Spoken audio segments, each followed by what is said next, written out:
te whaamalosi mai, pea o vai vai, e te aapa mai, o oe olo uali, o te sulu ia.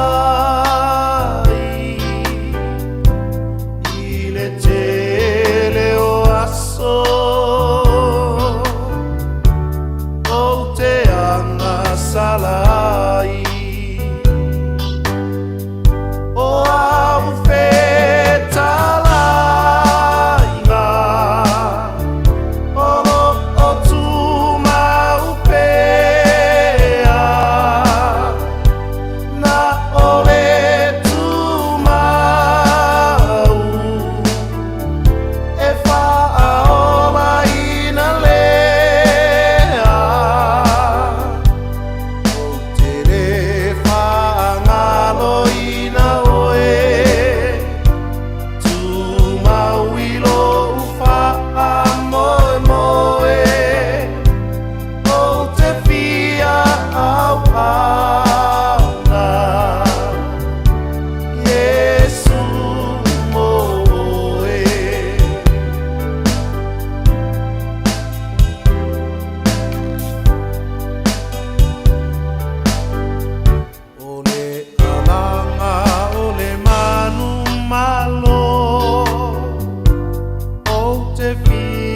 mangalo ai ole alanga ole ola Yesu ya e au mai ya fai mamoli mau le olanga le tu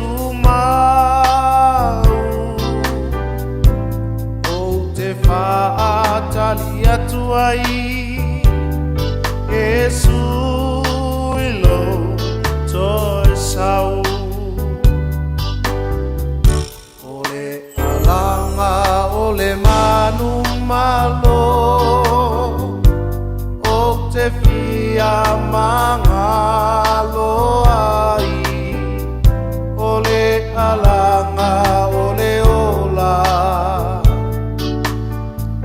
Yesu ya e au mai ya fai mamoli mau le olanga le tu mau o te whaatalia tuai Yesu ilo toi sau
Lea whaatau maasa o whaasili Sa o whaangalo i lea tua lo wali Awea ue o se vavae mui titi Avea o se talavou tino malosi Mafuta matui na nau pe iso utofi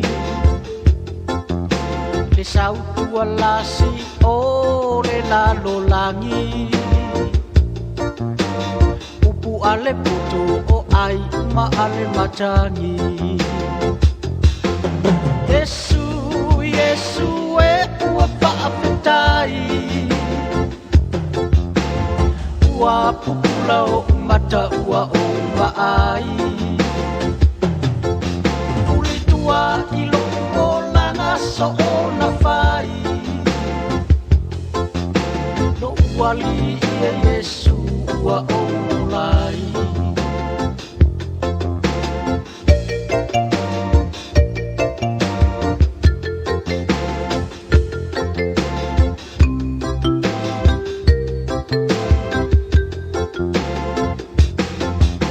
O olea e asa utali batu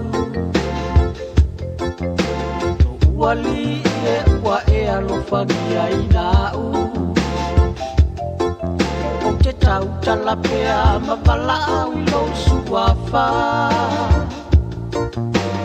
Whai mai a se loto fou molo tangata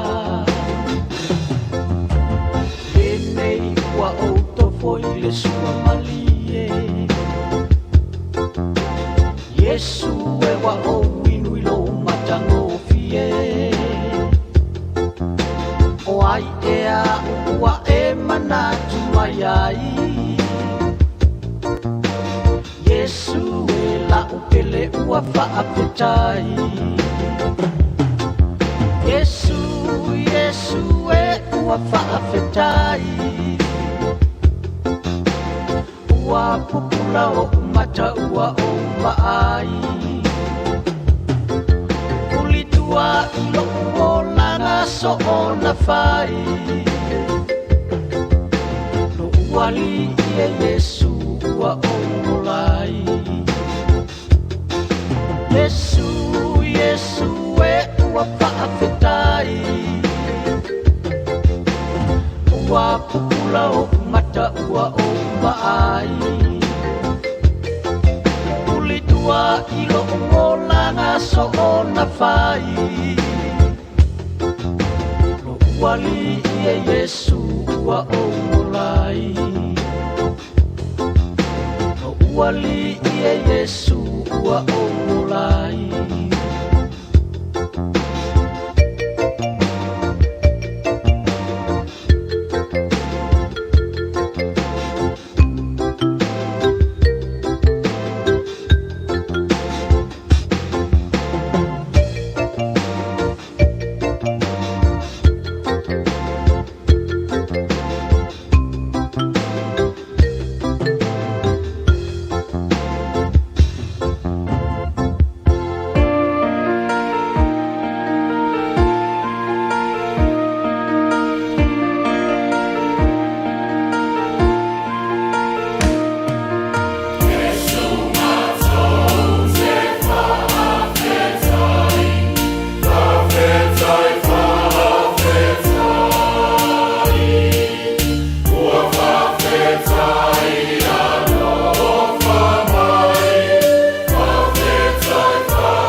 tema le tula mai le wa tula mai tula e lima le pata ruina programa le fianga lo ia nisi o tutu ia o lo penga iai mo le loa mai aso mlanga tui ia tunu mau fo fanga le partua le ulua ia le o le nda wotro pe masani ai ia te tono pa aso le le fiapio le sa mua o le voi masina lo na tolu ia lo tato tua tu am tu vai e lo na mata no fie e mai se lo na fa maoni lo to soifua lo tato vola a to le tunu tu asin singa au penga ven stofia le tua la se o pito titi ma lole folau soifua muria ia lo tato tua le tato savlia le lo na tolu masin masino mati le wasmo mo mati lo olu ono vi ai pelo tato tua Pela ma puta mai ke lani maru tu ai tu mau so se mo tanga sanga si mo tu mara la to tuli pasalanga la pengar venga to fila to tu no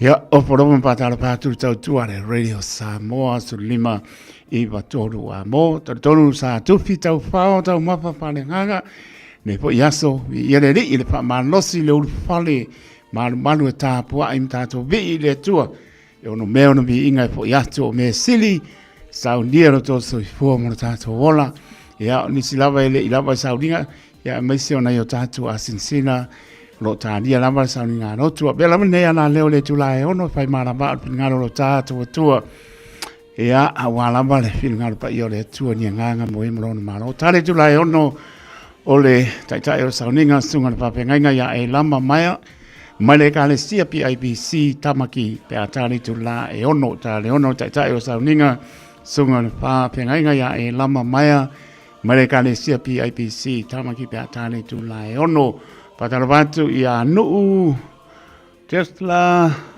ya mo la tu labo maputa mai Michael toe ya pa misi lo sua fa ore pol ya pa pena fo ya George Gabriel ya malo pa povina tanielu male aiga mai otara ya Sina leo masi on tu atina ya no salia mai Island Bay la Wellington ya Rachel Sipa mai cleanliness for point England la to umala ba map to mai ya patala patu ngol apia polinga malongo le YouTube channel ya manola ba pa tai to tu pa wo le radio Samoa so lima I ba toru a mo tani tu lai ono tato saminganot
Karba te lo tu ya e seta tang mo mara inga ma no na ba tu mai e ngone piatti una sa ase mo mati do o mo di ya ta tu e na po ya Maria Diego vai ma no au tu ya no no ba mai no lo ba me se na o sa de la noche poi e a un piatti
Sibonga maria PIBC mai tama ki langi ia lau pese. Baby dura mai leo tātou lama le tulai. Ono i le tautua le Radio Samoa su lima iwa tolu a mo. Lewa tāpena mai sunga papenga ia e lama maia. Tai o tātou sauninga i ni nei api api. Samoa le tunu penle smai ala paponga.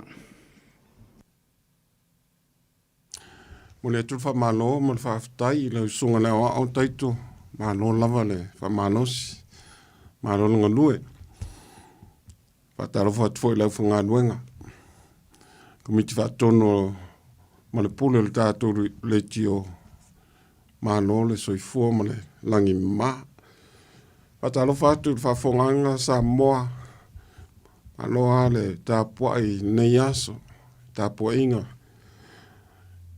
Mesele, patalofa i atu motu al Pasifika lo maamalama i tātou ngana malo ni, talofa ni, malo leipula. Papitol fatalofa na yanum whanau Samoa lo ufitia le au pongisa. Mai se la tau lo fefe a fia le taua o angia i nai tu o laulangi. E se taimi o whaafonga mai i ele file mumo le manu pui pui o le tua i lo uto soifua. O la tātou tāpua i le tua.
Whasanga e o mātai maunga. E o mai ai lo so swani. O lo so swani mai le li lea. O le na whaia le langi a toa malalangi. Tātou talo. A peon mātou whaafitai alo o lofa manawanga leile atua. O atu le malanga o le la, ma le malama. Tūlanga o malolonga. Ai tō mana natu lau whanau. Mai le amatanga o le nei aso. Sa whamna malu lau fio ma e pui pui. Yala sa uia e o atua i whalisa. Ma maoto tāpua inga. Ma aftanga whale kālesia maise. Le whamna tuina o le whaoretanga. Le saunia Yesu ke visolo mātua li. Whaafetai te le lava. O mani nei taimi.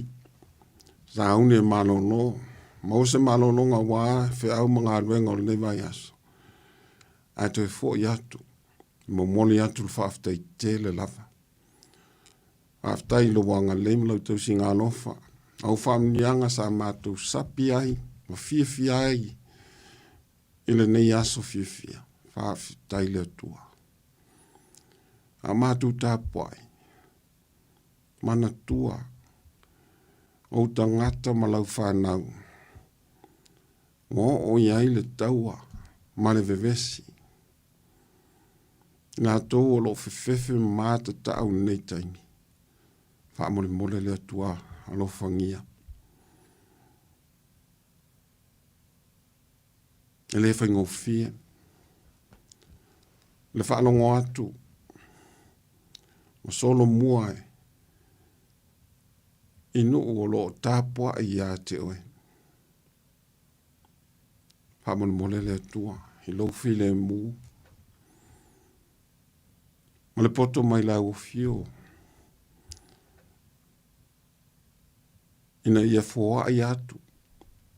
Ita o ia malo. Hamanuia le mātou i fonga le nei fia file atua. La ngona pea le whatasi mai o lo wanganga. Mātou te manu i ai. Ono Yesu ki viso lo mātou oli i. Amen. Whaitau ina tātou tus pa ia. Ma o tātou tus whaitau mai li whenga in fau. Evangelia Ioane o lona matau po sulmal tolu. Ioane sulmal tolu. Tātou whaitau mai le whai upo lo sulmal tasi. Whaangata mai le whai upo tolu sulmal lima. Whai upo lo sulmal tasi. Whaangata mai le whai upo tolu sulmal lima. Whafong mai o la whaitau ina. O whetala i atu e Yesu ia mea. O atu ailo na whinangalo. O na tau tino atu leo o iau whape atu. E moni o te whai atu i a te utou. E whalata ina hau. E se tasi o utou nā. Ona whewaa ai lea o leo soo. Malato masalo salo. Pena whetalai mai o ia i a te ia. O ta oto an foi i le whata o Yesu le tasi o na so. O le walo whaina e Yesu. O na ngeno lea o Simona Petero i a te ia. E sili po ai. Ua ia whetalai ai.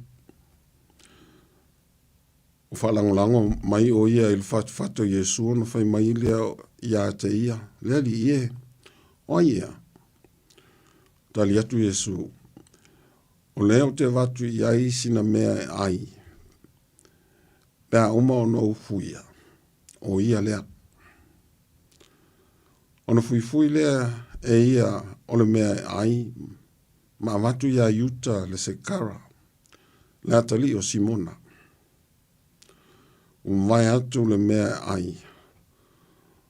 O na ulutino ina lea o lea tangata e satani. Na whape atu lea Yesu ia te ia. O le mea te whaia. Ia vave ia o na whai. Aine i loa e se tasi o i lantou. Sa ta oto le mea ua ia whetalai atu ai ia upu. Awa o masalo isi ua whetala atu Yesu. Ena ua ia yuta le te tupe. Ina whatau mai ia ni mea ai. E tau ele tau saminga. Bea watu se mea ie maatitiva. Watalia fo e ia le mea ai. O na alu roa lea o ia i fafu. Ua pō. Wanu ia i fafu o na whapea tu leo Yesu. Ua vi ia nei le atali il tangata. Ua vi ia fo i le tua ia te ia. A whaia vi ia le tua ia te ia. E vi ia fo i o ia i le tua ia te ia lava. E vave fo i ona vi o ia te ia. Lau whana ue. Toi titi na yaso o te ia te utou. Toi te saili mai ia te au. Ai pe ona ufa yatu ia utaia. O le mea o te alu iai. Tau te le mwhai ona o iai. E whapea fōi ona uwha i atu nei a te utou. O le polo inga fōu o te tu atu i a te utou. Ia o utou whaalfani. Whapea ona ua lofa atu i a te utou. Ia whaalfani fōi o utou. O le mele ino ai e tangata uma. O uso o utou. Pea whai o utou whaalfani. Ia whaamanuia mai le atua le whaitau ina o ana whiong pa ia. Le atua pea le vi inga ma le whaane tanga i taimi uma se i o le whaavavau lava. Amen. Talan whaitau ina. O le mafuanga lea. O le whamantunga an tātou whamanatu. I le nei aso. O le toe tausaminga a Iesu maunu so. I tonu o le nā whātasinga, ma le nā tausaminga. An taulongolongo a Iesu i ono so. Ma wha mau i oane na ia tātou i loa. Le telo mea sa ma mawha i le whina ngalo o le whaola. Ma tātou i loa foi. Lana tali i ia mea. Mea mo mua o i loa i Iesu. Walata le taimi e halu e se ai. Tu uhai le lanangi. Ma toi foi i lon tama. O le alan tali i lea mea. O lona alofa. I ona tangata. O lo i lanangi. E le ave sea e seisi, le nā alofa. O le alofa, e le toe tausaminga. O le alofa e tū maulava, se i o mai, e nei ona pō. O le alofa e o lava, i le ngātaanga. O le isi mea sa whaalia le tātou tuswhaitanga. Wai loa Iesu o tu mai e le tua mea uma i ona a ao. O ia na sau mai le tua. O le ato e foi le tua. O lantalin whaalia i lumo o lau so.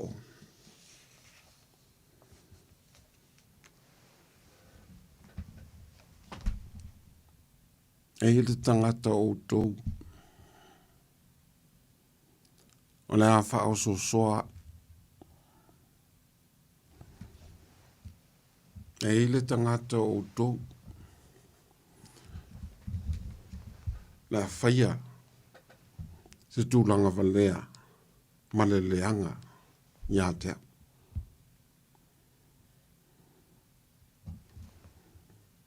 E le whengofia lea. Lea mea na whaalia Iesu. E le Italia ma tali tonu i aila so. E le whangofie.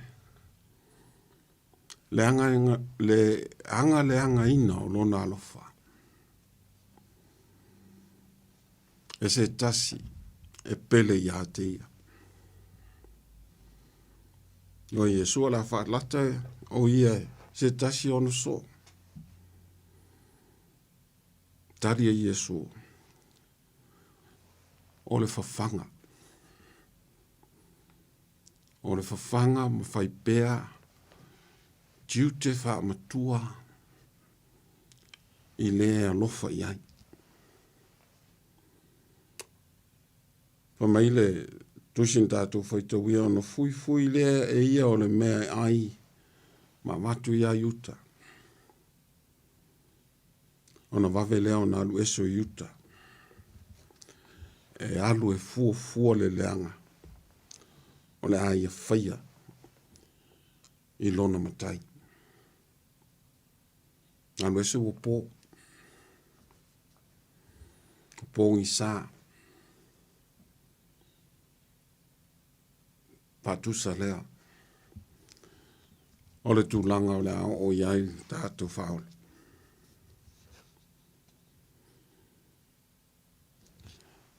Ina o adu ese Yesu. Talwhea ngai ia ona. A o ia. Lau so e sumal tasi le tutoi. Ile le anga o le mea o le awha ia uta ia te ia. Ta ona whamatala. Le mea o le ao o le tangata. Whaala taina ia.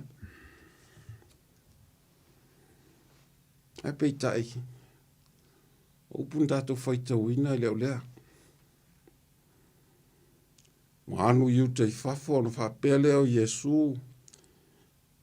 Ia vi ia nei lea te li o le tangata. O vi ia fo i lea tua ia te ia. A whai e vi ia lea tua ia te ia. E vi ia fo i o ia i lea tua. Upu ia. E le i wha mua Yesu le leanga po le vai o non so. Na wha mua Yesu le mea i te tau na whai. Ina vi ia le atua. O le soifua manuia lea. O le whanau o le atua. Ia vi ia le atua. Whamomom whataua Yesu le ola tā pena pena. I mea o le atutupu. Le ola tā pena pena. I le whaingatā o le soifua whātua tua i le atua. O mai tātou tus whaitau. Ni liu atu Yesu whai atu. Lau whānaue. Lau whānaue. Toi titi o leai. Tā ua e o ie upu.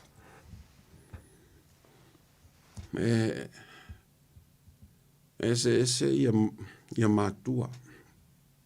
Ma le tau singa o whānau. E mātua e whātutusa le wainga. Ma le tau singa o whānau. E whātutusa le whainga o le au mātutua. Ma le au laiti. E imfo i mātua e whāpele tau singa ma le wawainga o le au laiti. Lo le au mātua. Ma fo anga e pe on tau silafia. Aso se matua lama. No teu fatu le langona o le lofa i le whanau. Langona ia lo oi tua o upu na whetalai e Yesu lau whanau e. My little children, my belly, my precious, the love and joy of my life. O le a o walwese. E le whangofie Yesu le wese. Moni maule a Ioana. Le I whangofie ia Yesu le momotu o le maftanga malau so. E mtua ese mamau a le whaola. Ma le tangata le sao ni uni e whaalata ia.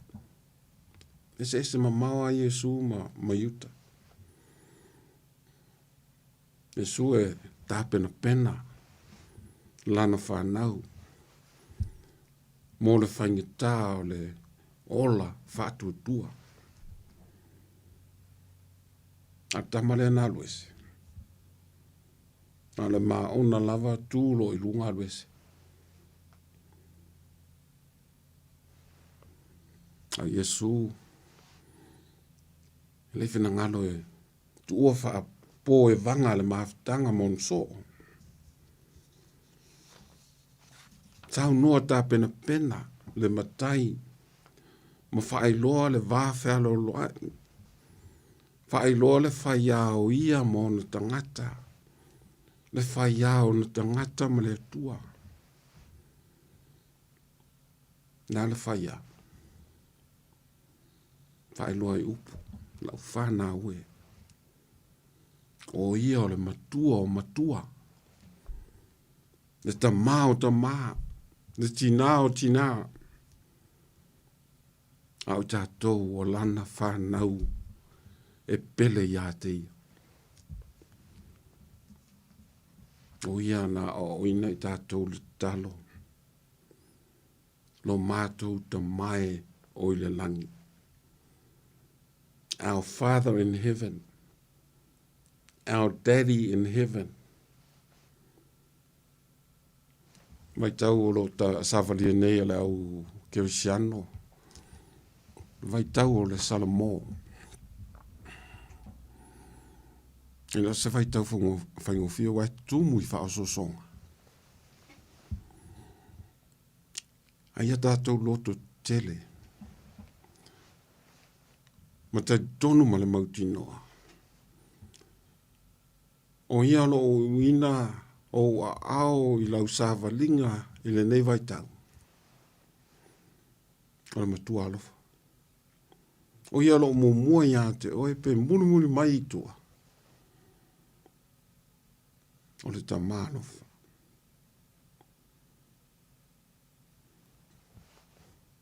Pamatala e Ioane. O ia Luka. Mena o ia Yesu. Ino o umal tau sa minga. Ai alu i ke se mani. Maina mono mawina ale.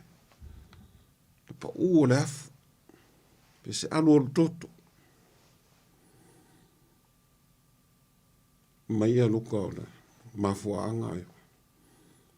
O le atu ngalu o Yesu le ti ngā ma le pupo ngā la o ia i lunga o le satau. A le moni maua a Ioane. Pe a o ia i lau whaitau. Wa afu pe o le ngalu ngon toto. Ona o le alofa o Yesu i lana whanau.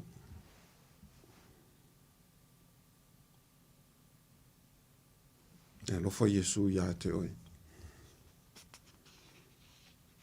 E alofa Yesu ia te.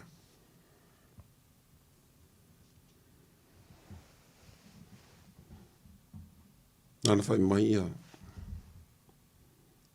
An tātou ni tai au tāle whanau no pāle tau ai.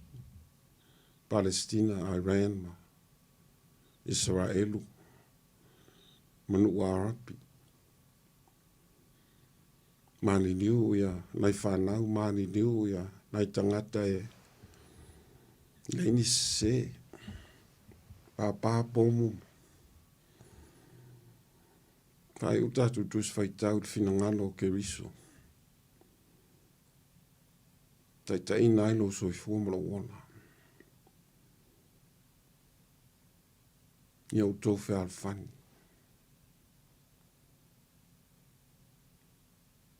Ana toi upu. Ane whinangalo ia utou tau. Wha misa ai. Wha ese ai. Ana toi upu wha pēr. Ia utou whea alwhani.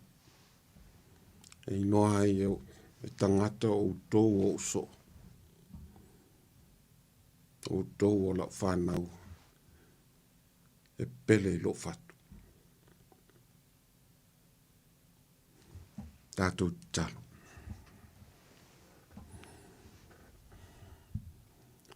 Hafta Yesu le alofa mai.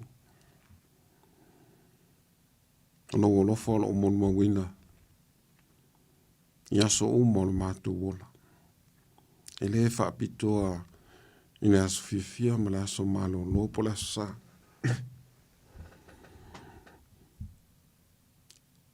So se tu langa o le soifuanga.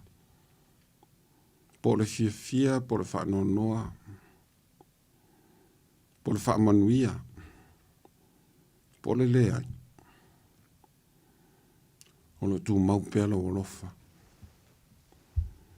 Ama oe o le atua. O le atua o lofa. O le atua ngalei.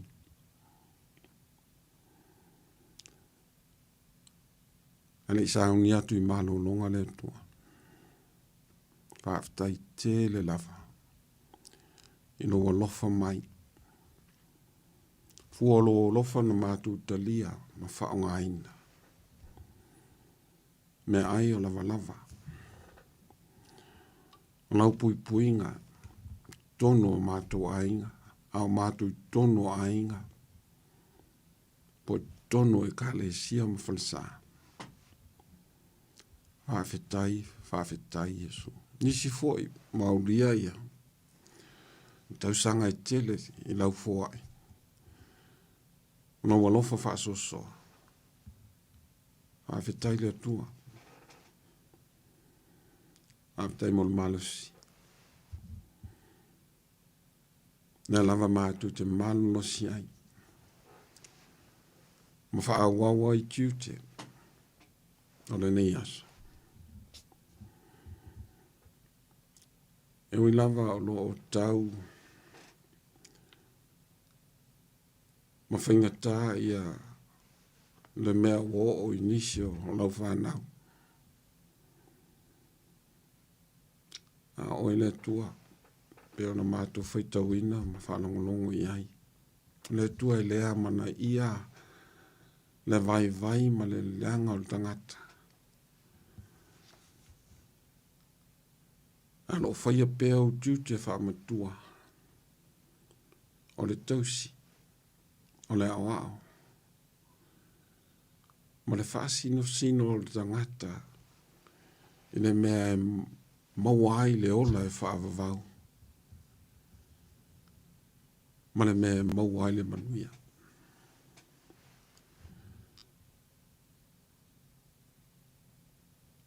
Lo e sila fia le atua. Ma tō le whanau e. Sa ili manuia. Ha manuia na i o mātou ainga. Ha manuia ainga uma o e. Ono o whafonga mai mātou. Talo whaatasi nei taimi. Fe ama tiutal nei vai aso. Ia iai lau whamnianga. I tapo inga na i o mātou mātua mātutua. Ngā luenga ma tiuta lau wha ngā luenga. Whamanuia whamanamole. Whanau ia o onga. Malu tia ma malu pui puia. Tue whafoi mai. Mātou wheiloa I fia I o mātou ai. Nā tōlo whatau tuli e tono ai o ngase. Haman mole le tua I o atu I elo whamalolonga. Lau whanau lo whitia le apongi saa na malanga al malima le oti. Tāno whai. Lau whaamawhan whananga mlo file mule tua. Lau whanau lo whea ngai. Mai lei el tia apolo mwhainga tāo nei o lang. E vai le tangata. O le tua. No iele mana mal malosi. Talo mātoli. Whamana mole pui. Lau whanau foi o lo tono whalpui pui. Lo whasala inai. El tūlafo na whamana mole. Mai tau o le Salamo fua ai le lotu Salamo. Ia o ngā al whasalang. Te whafoi mai ai I le ai mainga. Wa vea ma whanau e au ngā. E au ngā I ainga. E au ngā I lau fiolo mātou matai. Whamangalo mātou se mang sala whamulmore. Te whawhawina I mātou. Pe ona talo tua I tai au. Ea vea ma whanau e te fia iai. O le olenga ma talo lea whaatasi ma talilo o le tangata la vaia. O lo e sira fia le tua a wala mai ai so mātou manuia ono Yesu Keriso. Amen. O le vinga o le tua, I le pese o saunia. Lo ngā ngai, ia e wha manu atu ia iowa. Iowa.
Lunga e mātou umaha, lo alofa tunoa Yesu Keriso.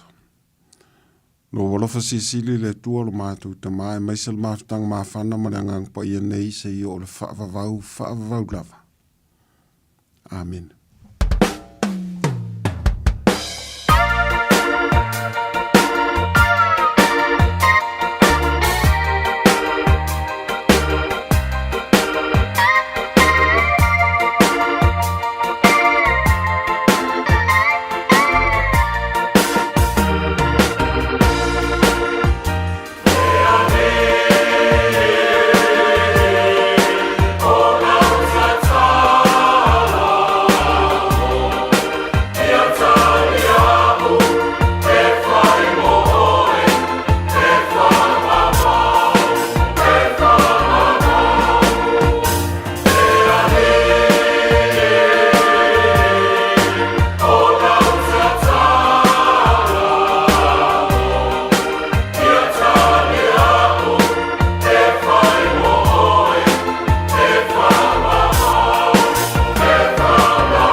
Ele lei mea uma wa ya Yesu si whakamari le kanesia PIPC mai tamaki whamai atu ai le tātou sauninga lotu i le ne po i fiafi i lamon si il pia le tu lai ono mea lamon nei ala leo pai mara maa pingano lo tātou tua ia e mese lava na i o tātou tua sina sina o le lava i maru maru tāpua i o le ato tōre marosi mo le avanoa e tāria i po i ne sauninga lotu le tu lai ono o le taitai o sauninga ne fiafi o le sunga to ina ia e lama maia ia mai le kanesia PIPC tamake il tātou taitai ne fiafi sunga to ina ia e lama maia whai mo tātou taitai ne fiafi Beil patau pa ale o una fai mafonga ta moli o porenga le radio Samoa le atoro tātou to no o le pengar venga stofi o lawa nai tu asinsina Mori atu le nganga o le whamalo mo le whaapatai.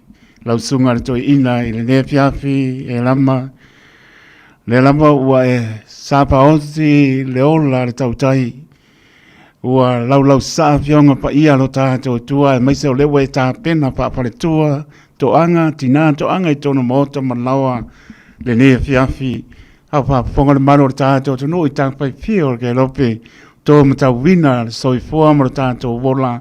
Pale nganga ne fiafi o ma lor ta pena ma lor sauni lau sunga to ina pa petai ona o mo lo manoa vai se unga tu lo sunga to ina ele patala ulatu ona o pisi tele mai le tau sanga ia le tau sanga pa petai le tua o lao le leo o le sauni ia mese o lana o finga venga tofi le o mo ai fo ilo amnoa te anga i mai fai matai tai o tātou sauninga nia fiapi pa malo fa tai ia anga le leile ali ia pa tumu pele utu ia mo pele lua soifua tolo i le tino sili le nganga tu maule fa unga le li lua bala uina mar pa tu ia emini ia mesol no falo le manu le kalesia PIBC tamaki o lo lu fa fa le manuai ia wale tau suina le vai soifua ia walava ni nganga mo ena lo na malo wala man por kala lo ma si lo ngan venga sanga yane ai o taito ifo manu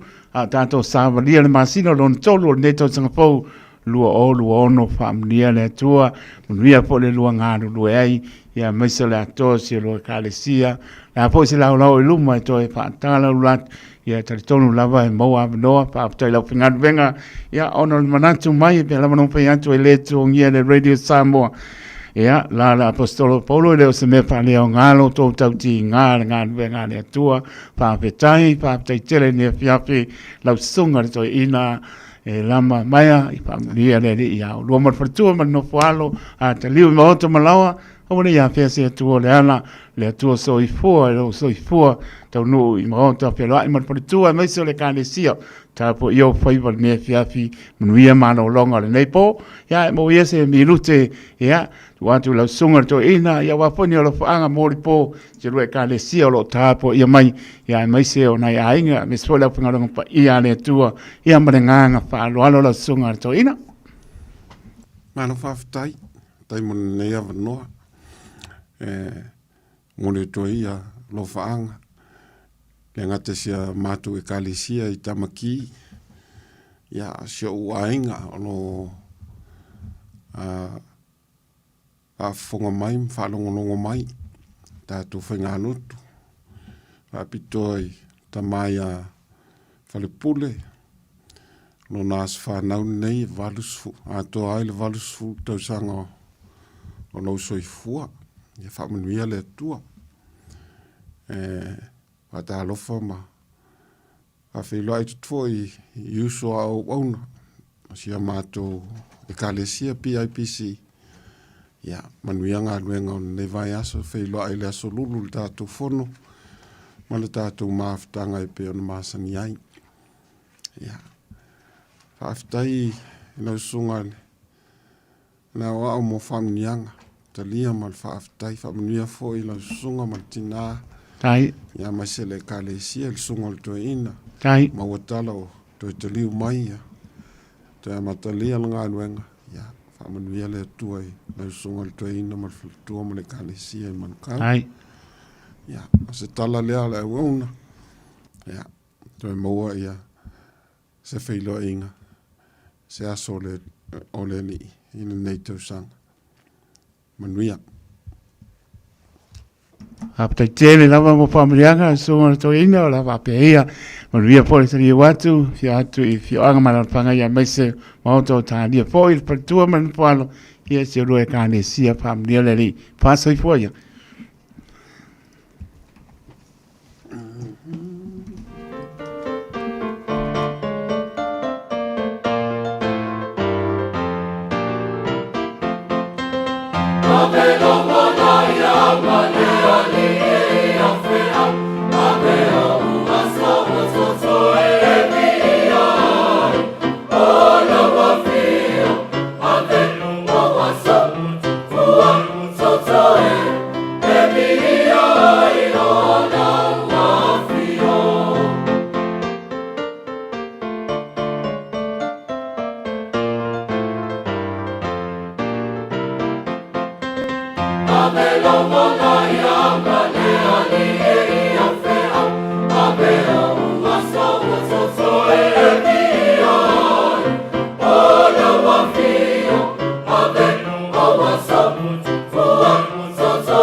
Lo ua ngā ngai, ia e wha manu atu ia i oa. Ia o mai lo tua e matua sili lava oe. E ofu oi le vi inga ma le mata ngofi. O tapene ina e ang fai pese ne e ka le sia PIC tamaki. Le nei si di pese o fai ngoa ina. O la e o le li. E fai mo matu sao. Ila tātou ngā ruenga tā lai o le tala le leia Yesu Keriso. E ala le i ona vi inga. Ia vea foi nei si di e fai ma wha manatu. A wane i ngaro le tātou tiute. O le vivi i ma pepese.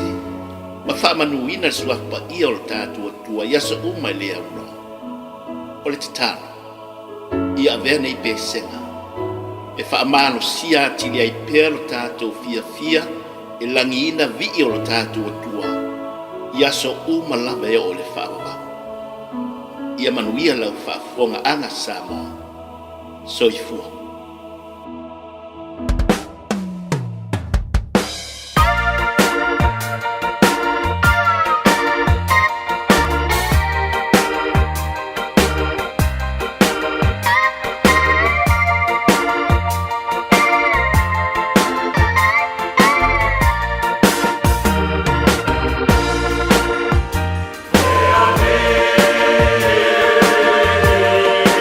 Oh,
Taimi tula vale ua tolu birute.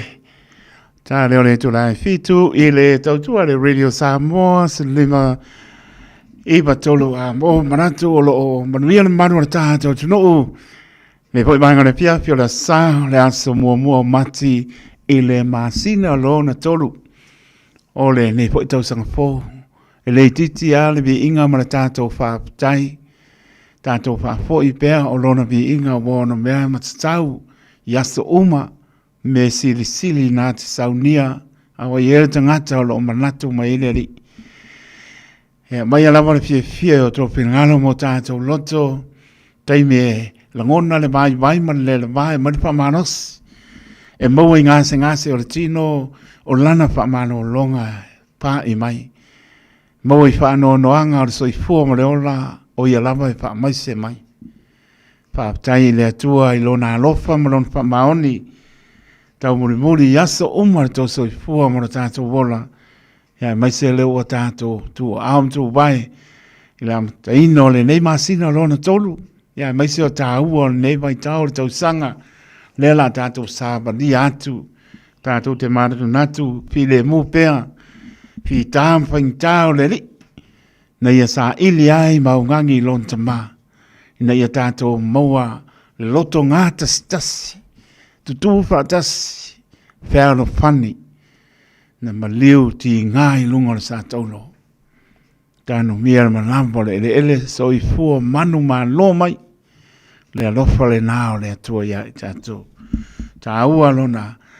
A ngai atu lona tama. Na ia tātou maua le loto ngā tasi. Male whēra whani. So ole lalang. Whātau waina i lo tōsoi fua moro tātou wola. Le matango fio le tua i asa uma.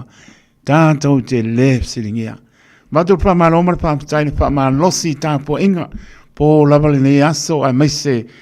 Ia o le whamantunga pa ia le tino ma le tōtou keriso tā ua i o tō pinangano. O le lele maliu i le esa whamā ngalonga. Tā ua i o tō pinangano mo tātou loto i asa uma. Tātou tau mawham tātou whinu. Tino mana tōtou keriso. Ma ngalo ia tātou angsala. Tātou te mālo loai. Tu mau pervi inga ia. Te ia e mā lorpa manos. Sauni ngā lotu le nei aso. Ea. Mālo lofi le mua. Pāti o au le lofo le li. To iti a manu mālo ai fo ia. Kamangai whewa i soro. Numa whane mkua whane. Ia le alavana manu mālo i lo walofa i le li. Ea, mo atu mo lo ainga mo moli. Ea le taulanga o bi inga ma le taulanga o le whaatai. I le alofa mai o le atua ia i tātou. Ia anu mana le opo le nei asa maasa uma. A wani a nganga mo ia ma lona maa lo whaatai lau whenga le venga sofi. Pena ina o le launga. Ia mespo le nea fiampi le whaafonga le maro le tātou tunu. Taita ina o le sauninga ala atu. Lungo le nei ana leo.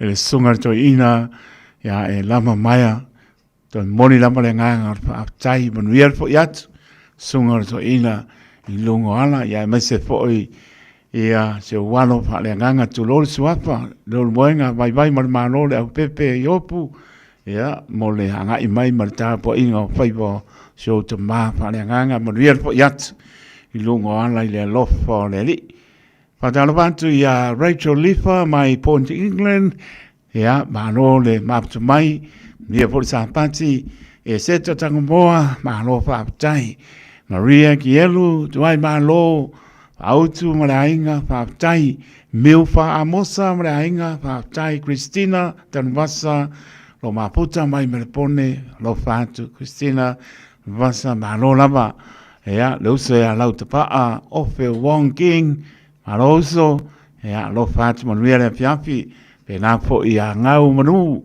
a sadu, ya pa taima to mai, ngata leo siniva tap soa, ya ma lo lava le, ma to mai pe ni amina, a le fo sio, pa taiuso, manuia mai oto ina sini a salia, pe ni amina, ma le ainga, a le fo sio, pe fo ia ma alo, a taisau, ya ma lo lava pa tai, ta ele to le panya li pele tina lo maputa mai le ainga sini Australia pa tai ngata lea o bala tu lua le au pepe ia manola wa whaatai i la tō ma wha ia misi aksesu wapa ia alofa atu whaatai ngau manu sa lua mara inga ia alofa atu mlia po i manolonga o le nei po.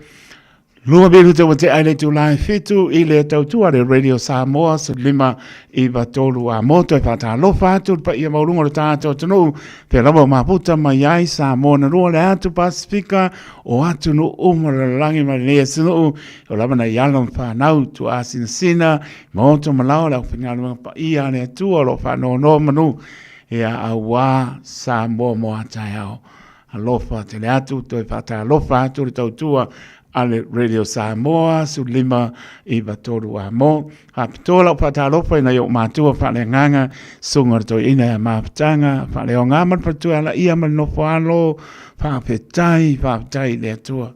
Mamau vasa, mamau ala sa pengai ma whamano longa e peo whamae kane sia o au mi ia le li o manusa tātou te ai o manu fo ele o tātou toi whei loa iai i le matango fio le tua tairo sunga to ina ma tu ala ia ma no falo ma no fo lau ia ne ni le o tonu mai tato fe no ai ia o manuia fo le mato ta po inga le o se ami o tonu le o se poto stangat ia le lofa fa maoni o le li sa tani ma mau tu ai la bo nisi le ato tor ma no si tato nganwen ia lo mana tua pe le talo lo fa nia ne li lana fa mano longa ai fa tai le ua ta leu manuia mai lo fa mano longa sunga to ina ma tanga fa le nga ma tu ia me se for no falo me umma sa tato ma puta na le se me lilo se fa nga le li fa tai le nga le fa tai fa longa me se o me ma sani ai ia so fa pene wo o ele lua fa no alo si tato nga luenga fo i vi inga i le atua ia molo manos e mtalia i le lua ngā luenga sunga to ina maafutanga pa leo ngā marpatua ana ia no whaalo whaatumu le utu mo pe lo manos ia walua pa lau inga tono le tato e kāne sia manu ia po mta pane se tato e kāne sia o na hialong whanau le kāne sia ngai maa onga mga luenga ia maise lato maua i ngāse o tino ia iari pa mano longa le li pa mano whaafutai le lima biruta wa te aile tu lai fitu swa pa manu malolo tātou li o Yesu Keriso o te pata lofa tuai e nai o tātou tina nai o tātou tamā o uso matua whapensa o nei whanaweti o loo whaatau to lia i ngāse o retino so se maota ngāse maota malawa au ki lani manu tūtoa o i atunu e mau tātou Paul Klame o ase singa i maota ngāse alofa atu tātou Paul Klame mana tua peo tōre talo au ia o vi inga o pe senga pale nganga whai mawai manu au e ta oto ai lo moenga ta oto ai o ti ngai lungo lo moenga o si la fia e leri te tangi atu e te ole atu e te bala au atu si la fia e le atu o ti ngā o lana pa mano longa malona alofa pa maoni pa iatu pa iane pa e po mola manos mana tua tātou te au ngā mo ia malona pina ngālo lofa atu le programa so se mauta ngase mauta malawa lofa atu atua e te malo loai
O we loa o te mapuai mai le fili e tau mawhai I whanga vai vai lo wanganga mea uma loi ai I whaane le lo se wapa o te sa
le ali e tau si mai si whakamani o la papaya onga mai si o tātou tunu o i Samoa. Pamai atu ele tātou programe pena paponga iai pe singa vi inga lo tātou tua. Si atu ia ila tō ele o ato tō re manosi so se mauta ngā singa si mauta malawa. Pela wano pai ato ve ia vi inga lo tātou tua.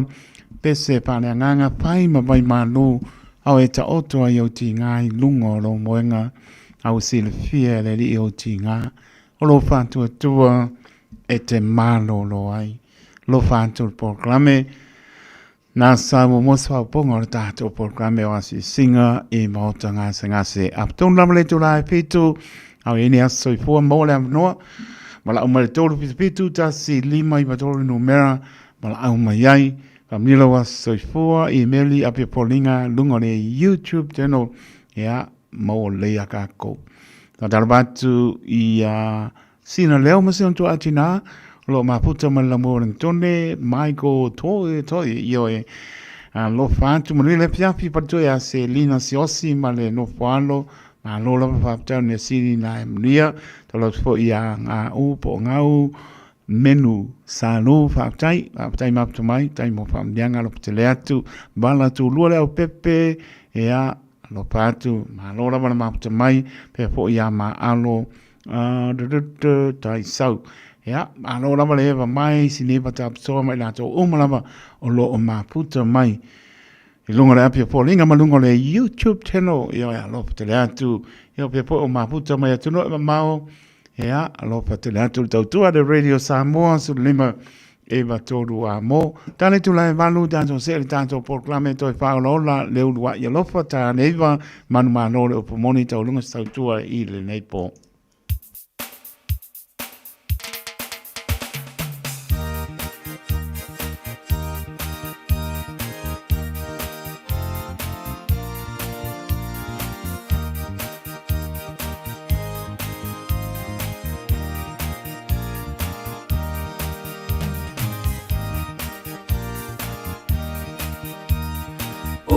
Soona oli nei loulato ya Yesu Ua ya faula ya te au O na me pese fo Pese Alleluia Olela Olo wanganga oya nganga oe Yes we Faula mai wa oli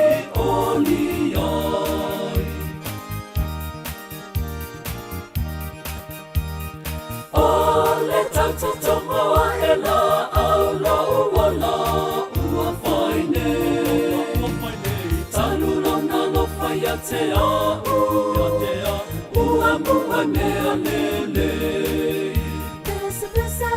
Pese Alleluia Olela Olo wanganga oya nganga oe Yes we Fala mai wa oli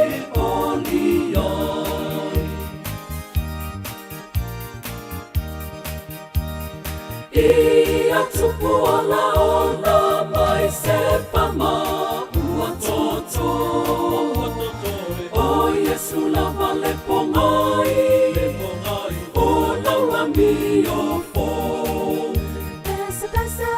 Pese Alleluia Olela Olo wanganga oya nganga oe Yes we Faula mai o oli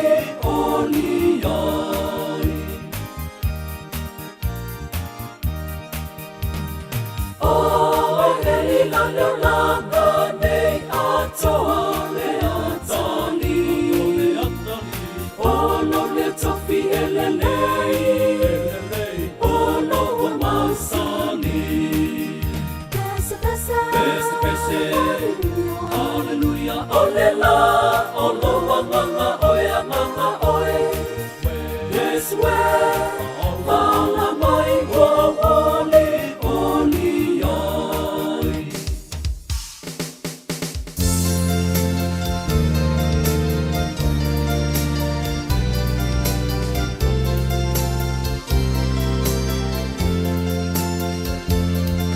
Vivi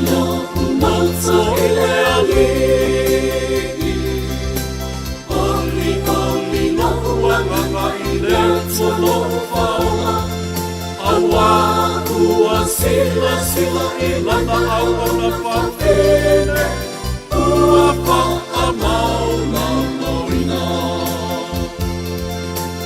amata nei ona pahamia mai ia te a o tuulanga uma leona le mana paia mea sili moa e paia po ilana sua pa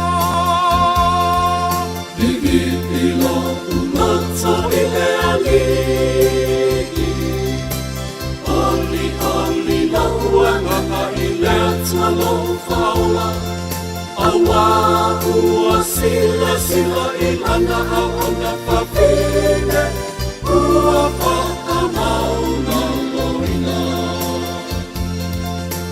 Lona lopa ye matata uiateia E au topo langa lava lea alia le malo siona Bata apeo e pa maua lunga Vivi ila ulata ile aliki Oli oli la uanga ile tualo fauna Awa ua sila sila ilana awana papine Ua pa amauna loina Tulei po e yo ali nai no po ali Pa ae aina po ye pa mawala Pangaina I melele o e sapia a ai A o e mau o watunia Vivi ilo uloto ile aliki Oli oli la uanga ile tualo faula Awa ua sila sila ilana awana papine Ua pa amauna loina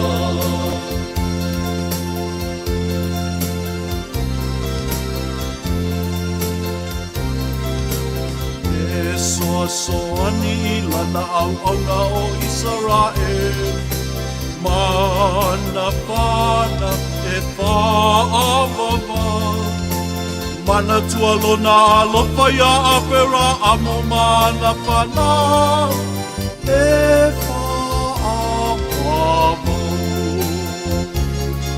Vivi ilo uloto ile alii Oli oli lauanganga ile tua lo fauna Awa ua sila sila ilana aona papine Ua pa amauna loina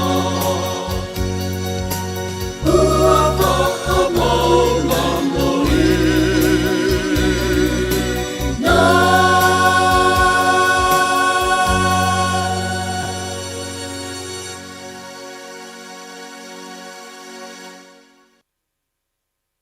Lua su lua minuta e ona tāne o nei tūna e manu tāne manu tātou se atu por klame toi paolola le ulua i alofa pātara pātse o se a whamanu mana ainga haptai tele lama mola whaanga whamanu lo maputa mai mana ainga Stokes Valley Low Heart Wellington o ngai kimo ngā whamanu manu ruho ia pātse manu ia ne piapi peo ia lia vi ia mai lato umalawa maputa mai se lina Te lina si osi, ia manu whāna whāptai, la tō umala wa maputa mai, a wina tō rivi inga le whamlea aso, i fua manu le tātou tō nou, la tō uma.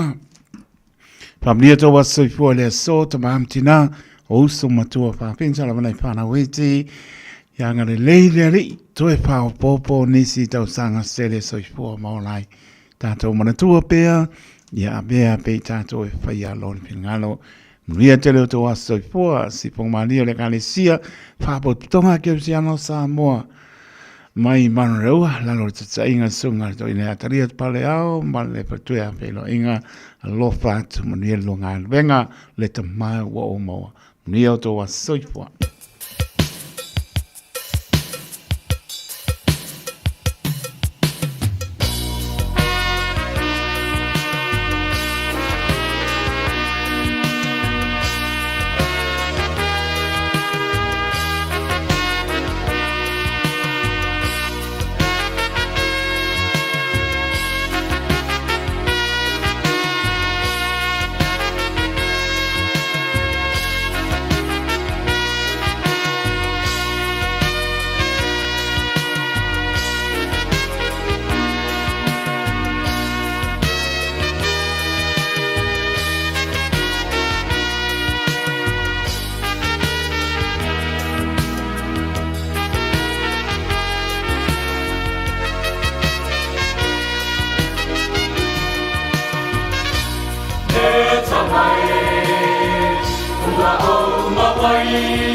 te pia whai atu. Ile taimile nei. Ile taimile nei. Olaua Yesu. Olaua Yesu. Ile taimile nei. Ile taimile nei. O te pia whai atu. O te pia whai atu. Ile taimile nei. O te pia whai atu. Olaua Yesu.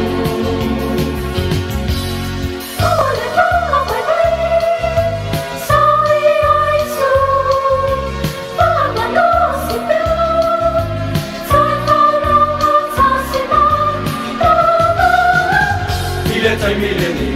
Ile taimile nei. O te pia whai atu. O te pia whai atu. Ile taimile nei. O te pia whai atu. Olaua Yesu.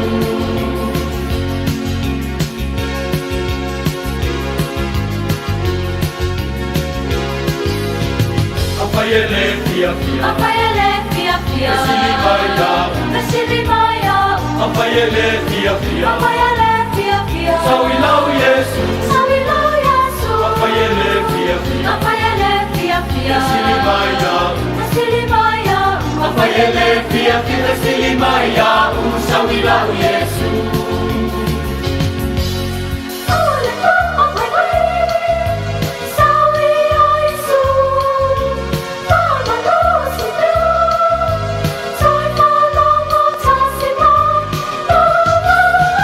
Apaiele pia pia. Apaiele pia pia. Vesili mai au. Vesili mai au. Apaiele pia pia. Vesili mai au. Sauilau Yesu.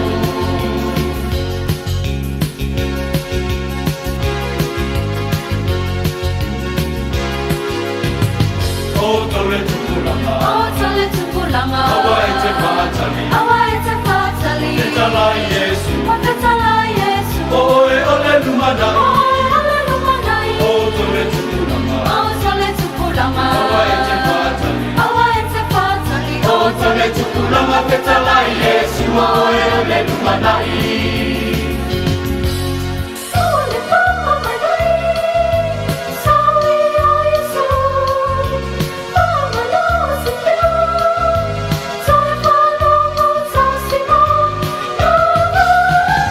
O tole tupulanga.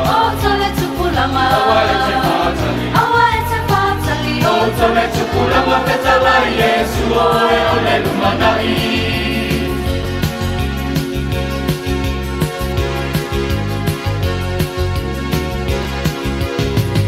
Ile taimile nei. O te pia whai atu. Ile taimile nei. Olaua Yesu. Olaua Yesu. Ile taimile nei. O te pia whai atu. O te pia whai atu.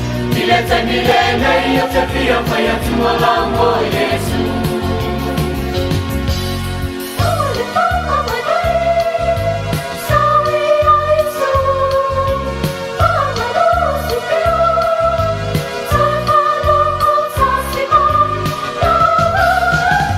Ile taimile nei. O te pia whai atu. Ile taimile nei. O te pia whai atu. Olaua Yesu. Ile taimile nei. O te pia whai atu. Olaua Yesu. Ile taimile nei. O te pia whai atu. Olaua Yesu.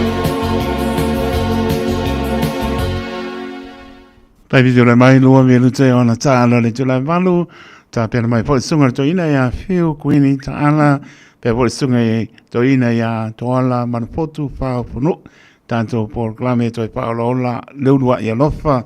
Tai toro manu li lau tāpa inga Samoa wa i maota malawa, toi moni lau tu lava le pāmano ma le pāpatai le pāmano losi ai.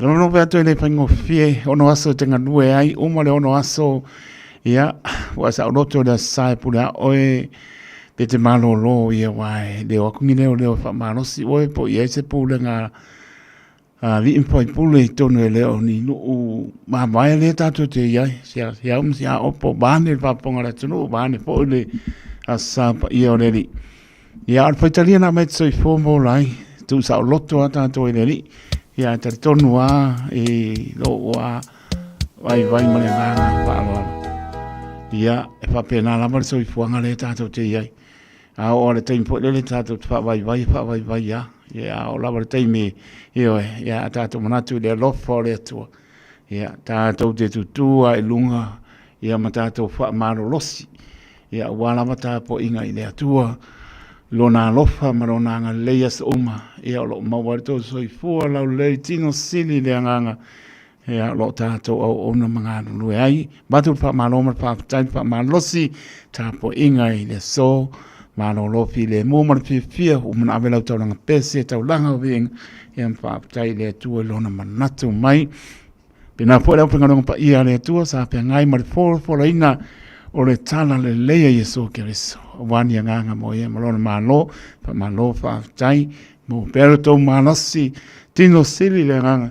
Ia pa penan whaapale le malu ai so sto vine tau suina le vai o so ifua ni nganga mo ia malona malo. Ya pa malo fa tai le on sa ai ya le nga ai fo de la ya mo lunga pe le lofa malanga le le lo ta to tua e le to so i fo mo ta to wola ya se me la pa po ta to proclame to fa lola le do ya lofa le wa ta pe mai sunga to ina ya feel queen tana pe por sunga to ina ya to ala man fotu fa no se me la pa po nga Samoa.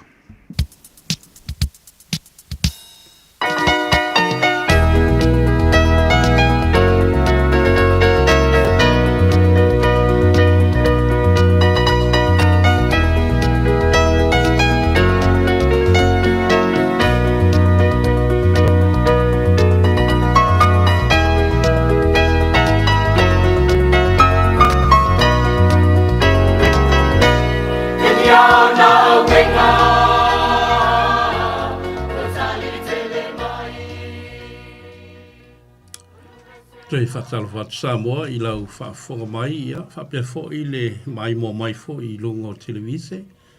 Ia maso o se vaenga lava fo i o mawhai o na mau mai le tātou polo kalame māsani le nei. Ia i le whai ui fo i o polo kalame o asate tasi.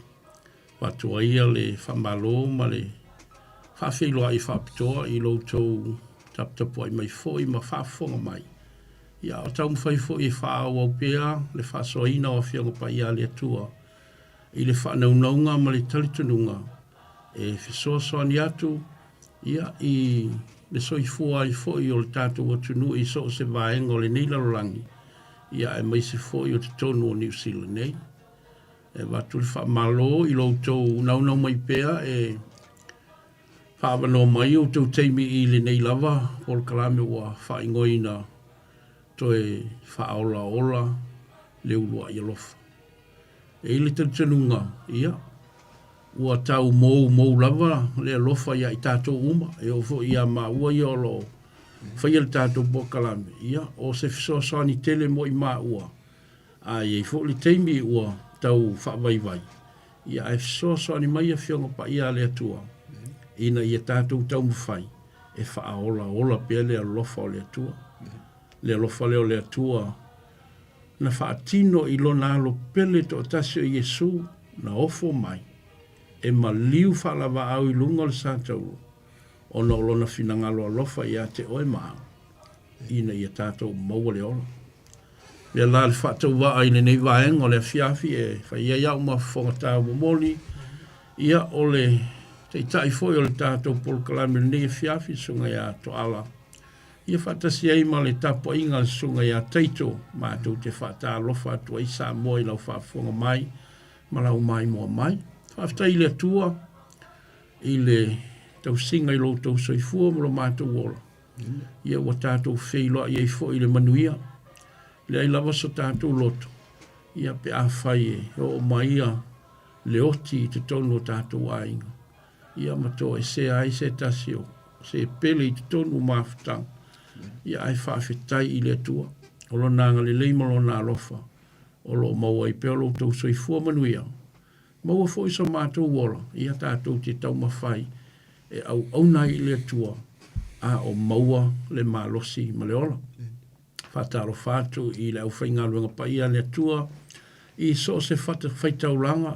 I so se awhioanga. I so se atunu o lo mwhena maua mai tātou pukalame. Whamalo. I lātou umafoi o lo aso tutusa mai mātou i New Zealand nei. Whamalo i le whola ina o whianga pa ia le atua e le talitanunga.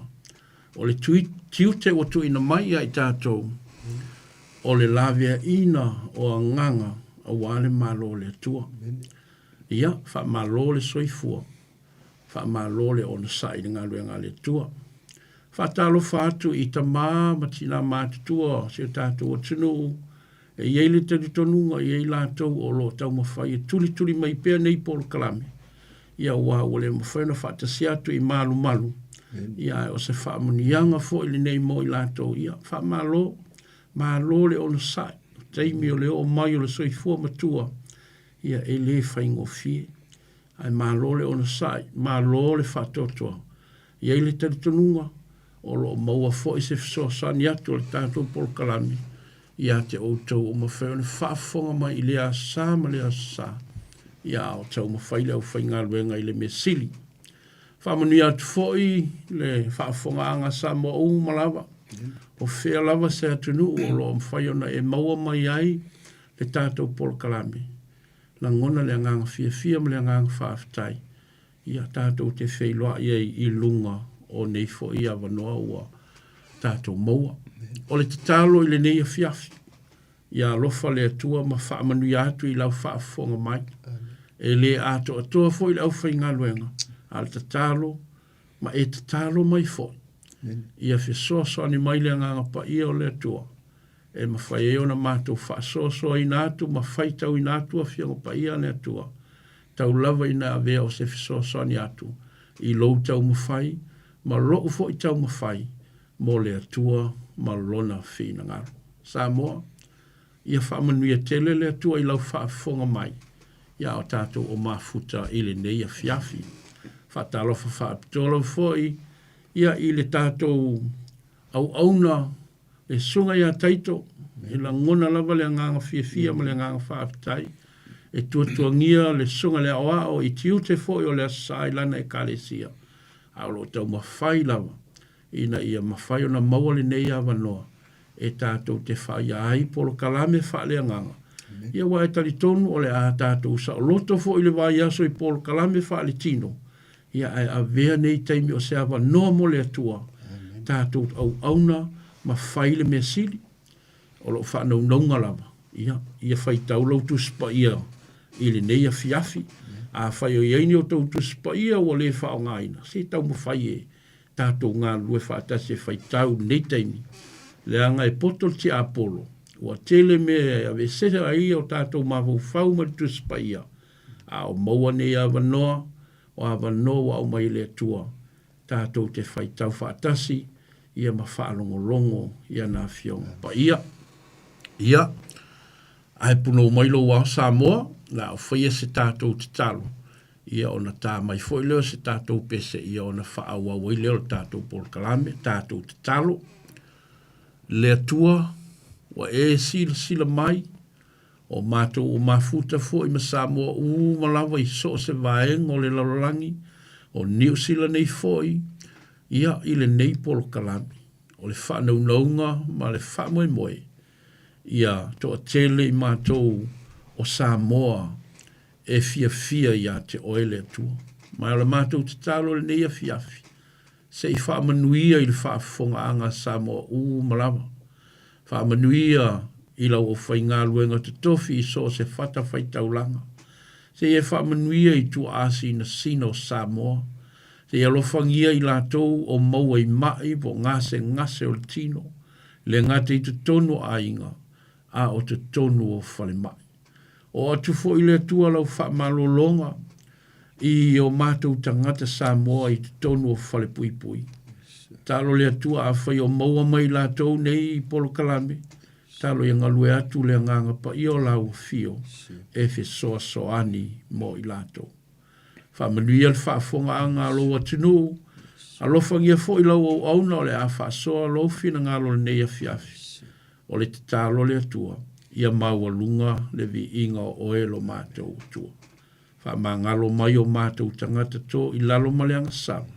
Talia le mātou o lenga e ala i lo swafa pa ia Yesu. Amen.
le ya se ta sita ia la sili wana ole atua foa na faia oe ma uma tato uma fa manuina pele anga le yo le tua ia i upu mamana o nei vi inga tau ia e pa i mai ele fia ma le file mu ile na umati ma le nga lala fa le nganga o i tato ta ua ia la usau fo ne fia fi tu la la ta mai fa ngolongo mai lava i asi singa i mautanga sengase nei o sau nanga sunga ia taito ia oni vi inga e pa ia tua ia ao le tua o ia i de ti ngā mare oi lango malu ai au mamana o le tua ma le so na ina foi ma se uso ne le tele o taimi e au mai le tua ia te ma o ma tio ia sia se to tele foi na ita mama tina ma tu tua i ngata o so le vai o taimi foi ma e ma tu tapo inga ma o atu i mido mo ma te tantana no ala ma se uso nei fa alongo atu le o ia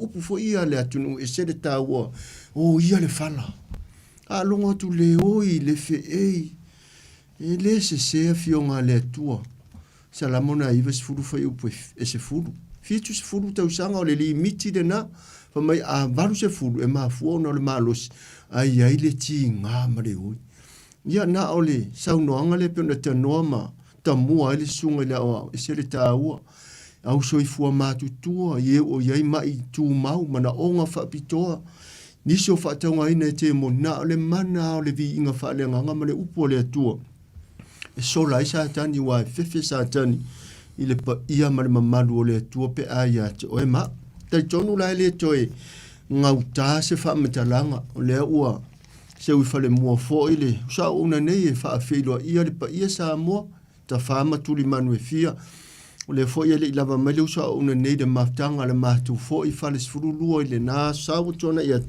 ya le tala mana ia le tele lava le me mate malanga i fa te singa te ia u fa malo mai le ta mama le tina matua malo mo le pokala me litio ya mate le ilo e tai tonu fa pena sunga ia teito lona tiute ma le temine e te ia le fa filo i me o le tiute ma e le o se mea la fe te ini tau au se sa le mea vi ia ile tua ile o fa tau va ane ia vano i le ngata foi o mau ya oni se o por kala me muri mai ile nei lava le tio mala leo ese le fofonga ina o le tatu lava ngana Samoa o se fa manu yanga mai le tua o ne ngalo o le fa ese ina ngana ile olo i papel o le fa manu yanga le ngana Samoa le ala foi na le avatu sa o mama moli atu ilata tu la mangana e mese la vone tatu ta mama tina so i fu matu tu o ile marma la me ngana fa peritania o tatu fiso ta i metala no atu le tua ile fa tau va o ma o tangata fa tase male o nanga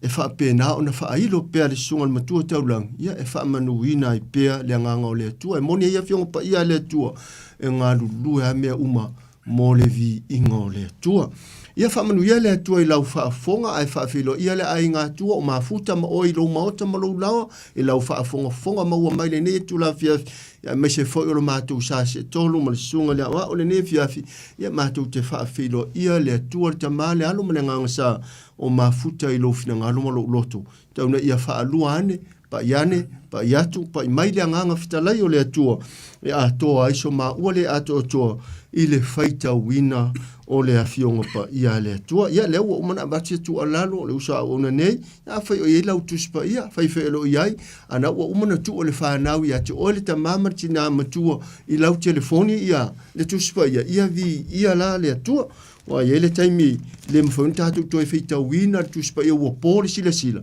ya o le sa maulu tatu ma lo si ai mfon tatu fa nga ina afionga pa ia le tua o sa mata upu la mo tatou e fa manuia i le tua i lau fa fonga sa mo mai te fa fio la lang lo e mau me ia le ne o nanga tatou po kala me o fa ngo ino le tua fa o la le do ia lofa ia fa manuia le tua i lau fa fonga sa mo tu sia le apostolo ia kopolo mata upu mo ia ele telefoni laina o le ama fa ta waina o le palakala fa muli na a mata le fai posulu iwa ia fa ngata ma le fai upu muli e luas fulu ma le fitu ia kopolo no mata upu mua o le ama faitauina felafulafua i le fai upu e se furu ma le iwa e whaangata mai le toe fai upu mulimuli e lua se furu ma le fitu e na o le fitu lava nei leina i o le a whaata uaina e ngā lue le atua e tatala i lau mai moanga ma lau whaafonga ina ia whao sofia i pia moe ngā luanga ma ia susu ua fionga pa ia le atua ta oso ilo tātou sāwalinga i le amatango le nei masina i lo naso sa amata ua tātou au dia. Wa fionga pa ia le atua ia kopolo no tapu mo mo fai pusfuru iwa whaangata mari fai upu mule mule lua sifuru mule fitu. O le nei, o uso pele, ia ta itasi le tangata ma whaata alise o na wha longo.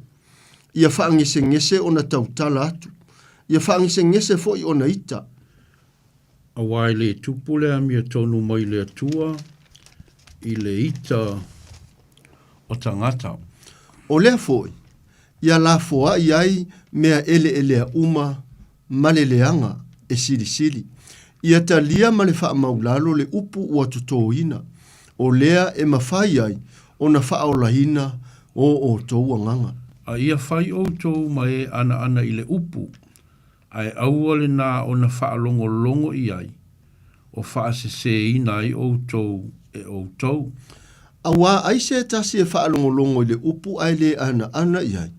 E tusa ia male tangata ua va ai le wha ata, i ona lava mata, na wha nau mai ia. A wāua va ai o ia te ia, o nā lu ese lea, ua ngalo loa le winga o na mata. A o le matua mata i le tūla fono, o le saolo tonga ua ato o toa o na le lei, ma ua tū mau iai o ia, e le se wha longo, ma le wha ngalo le nata ngata. A o le ana i le ngaluenga e manuia o ia i lona lava ana. Ai se tasi o ia te outou, e mana tuifo o ia o le tangata a mio atua, ai le tā ofi i lana upu, ai wha se ina e ia lona lava loto, ua lea o ngā lana a mio atua.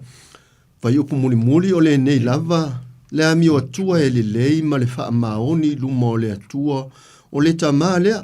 Ina ia tau asiasi atu i e ua mātua oti, ma whawhine ua oti a lātou tane i o lātou tinga.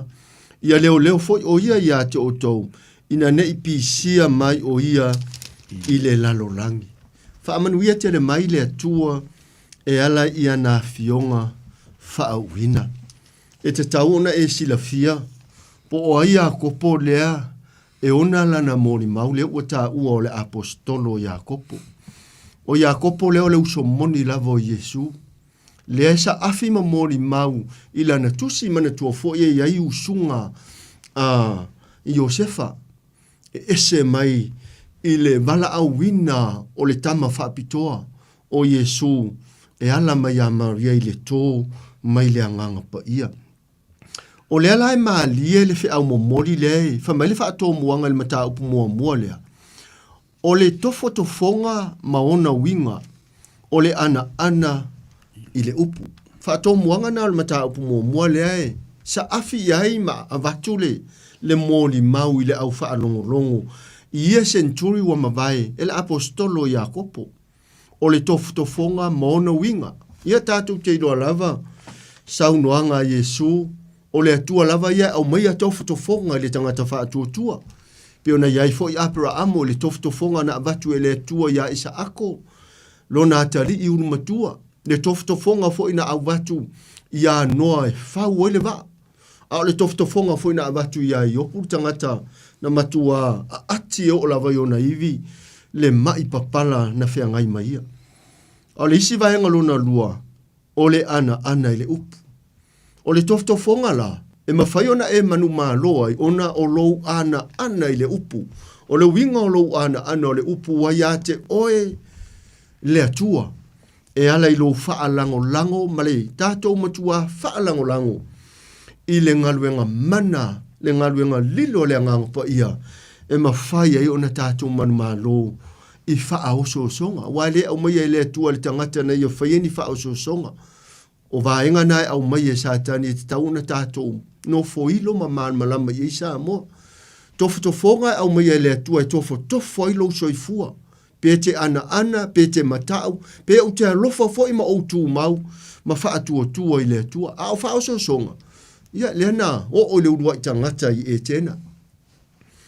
Tofonga fo i lena o ia tāni elu mana o.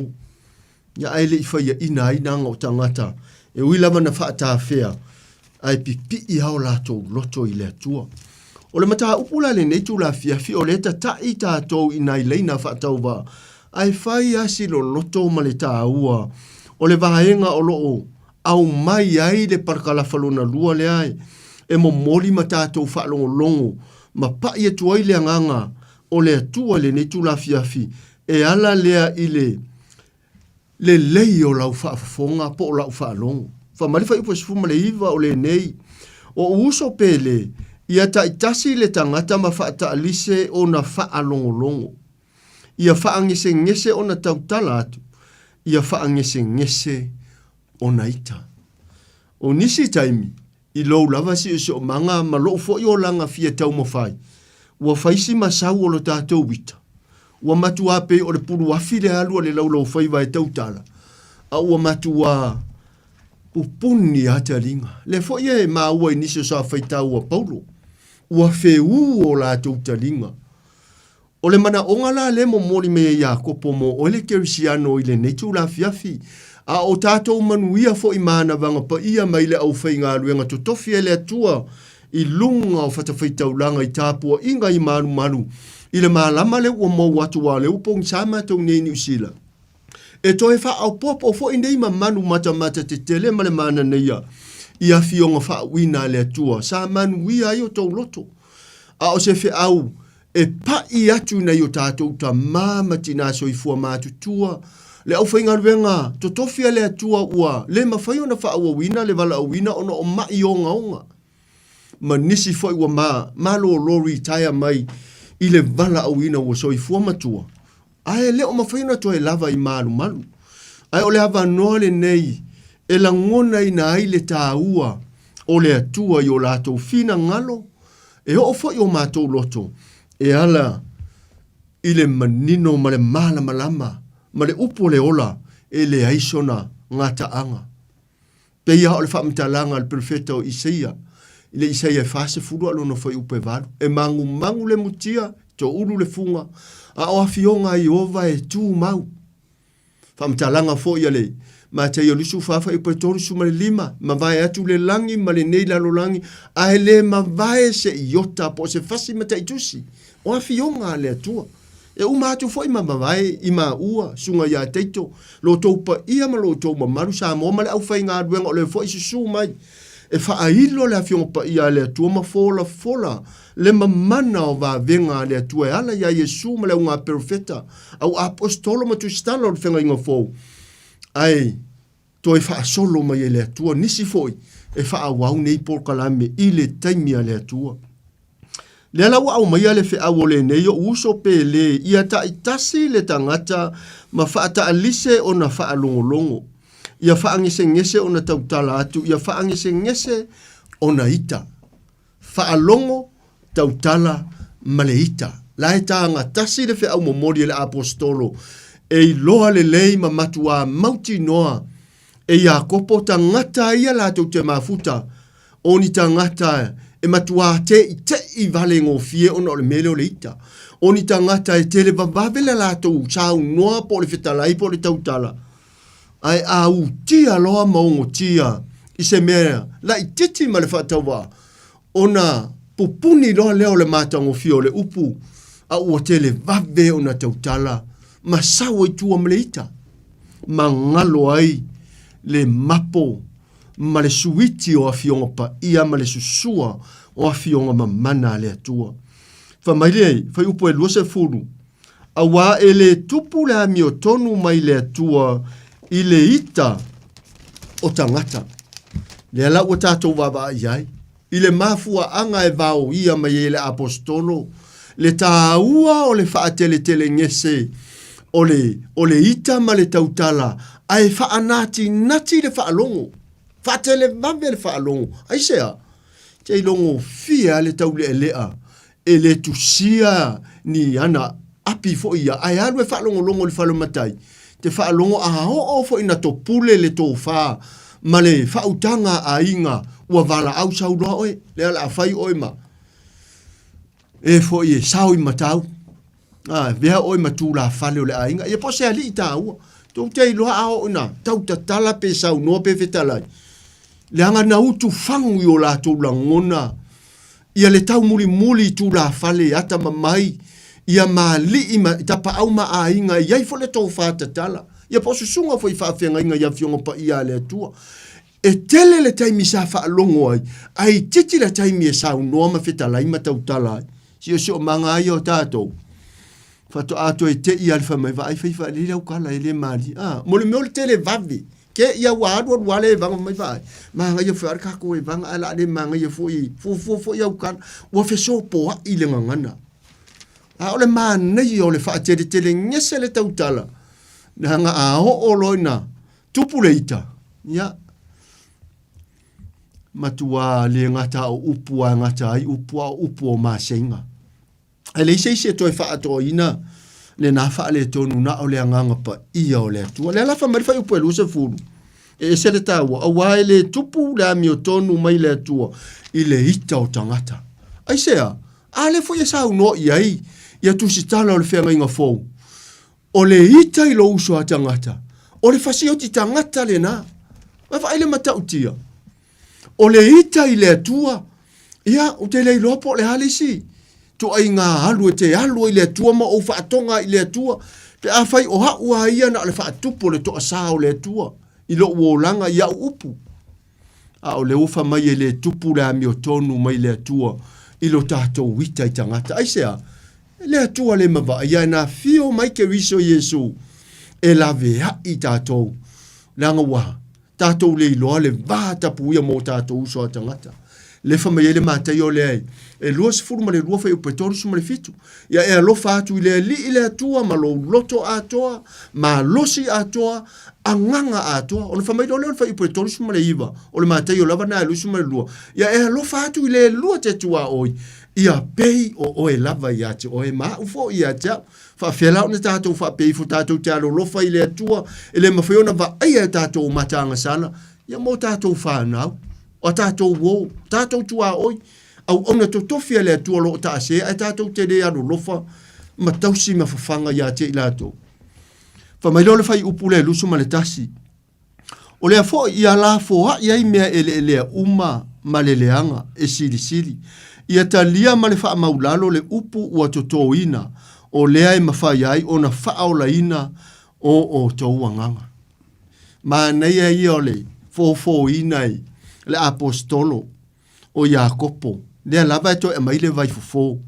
I ana saunoanga maana ma le lenga. E ala i le tu mumusu fo i o le anganga pa i o le atua i lo fina ngalo i le netu la fiafi. O lea foi. Ia la foa i ai mea elea uma maleleanga e siri siri. Ia ta lia male wha maulalo le upu ua toto ina. O lea e mawhai ai o na wha aola ina o toua nganga. Tā ua i o niso a whai tau. O le whi au male wha asoa mai o le nganga o le atua. A o tātou iai i le aso mua le ne fo i masina o matiwanga le le atua. Ma wha au popo iai lo so i fua ma lo wola i le whaitaunga o le sāwaringa o aso. Wha mai e la foa i mea ele uma ma le leanga. Leanga i te le vave ai lo wita ma lo wita. E ma i mau ai le te lo taimina wha alolongo ai. Pe a le ma mau tātou loto. Le wha mai e la foa i le lea. Wa upu fo ine o niso la unga Yesu ma tā upu e 5. Tusi leo māteio. Tā upu e 5 ono.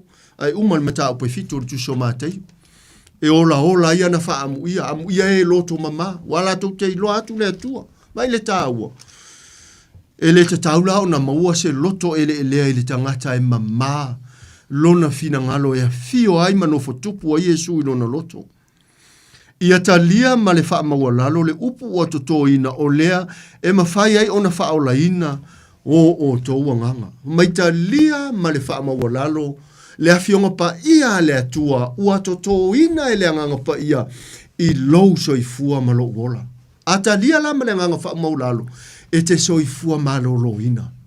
e manu malo ai la le soifua malolo ina na le lei ma le whaunga mana le atua i mati ngā onga ma i tū mau mai solai fo isa tani mana ufana fana e le lata atu i atu oi le tangata ua wha maua lalo matoto ina i le talia ma le nganga loto mau lalo le upu i le aso ma le aso e mawhai ei ona tātou wola ina o le launga le o tele na le va ai le lalo lang i o tātou o langa ua suia sui lala tātou whaalongo se iso vaenga le ala au otu i haisa unoanga ale apostolo Jakopo whaafonga la a whita wina e le usa ona ne ya fiule mta le whai upo lusu ma le lua A ia whai o tau mai ana i le upu.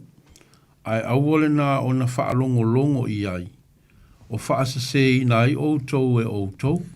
Ta ua ia le alu i tau whafangu fo i mo i ma ua ia whita wina le tuspa ia me sau lau whaafonga maua sa mua. Ta ua te lele upule a matai. Le whai upule lusu furma le lua a ia whai o tau mai ana i le upu.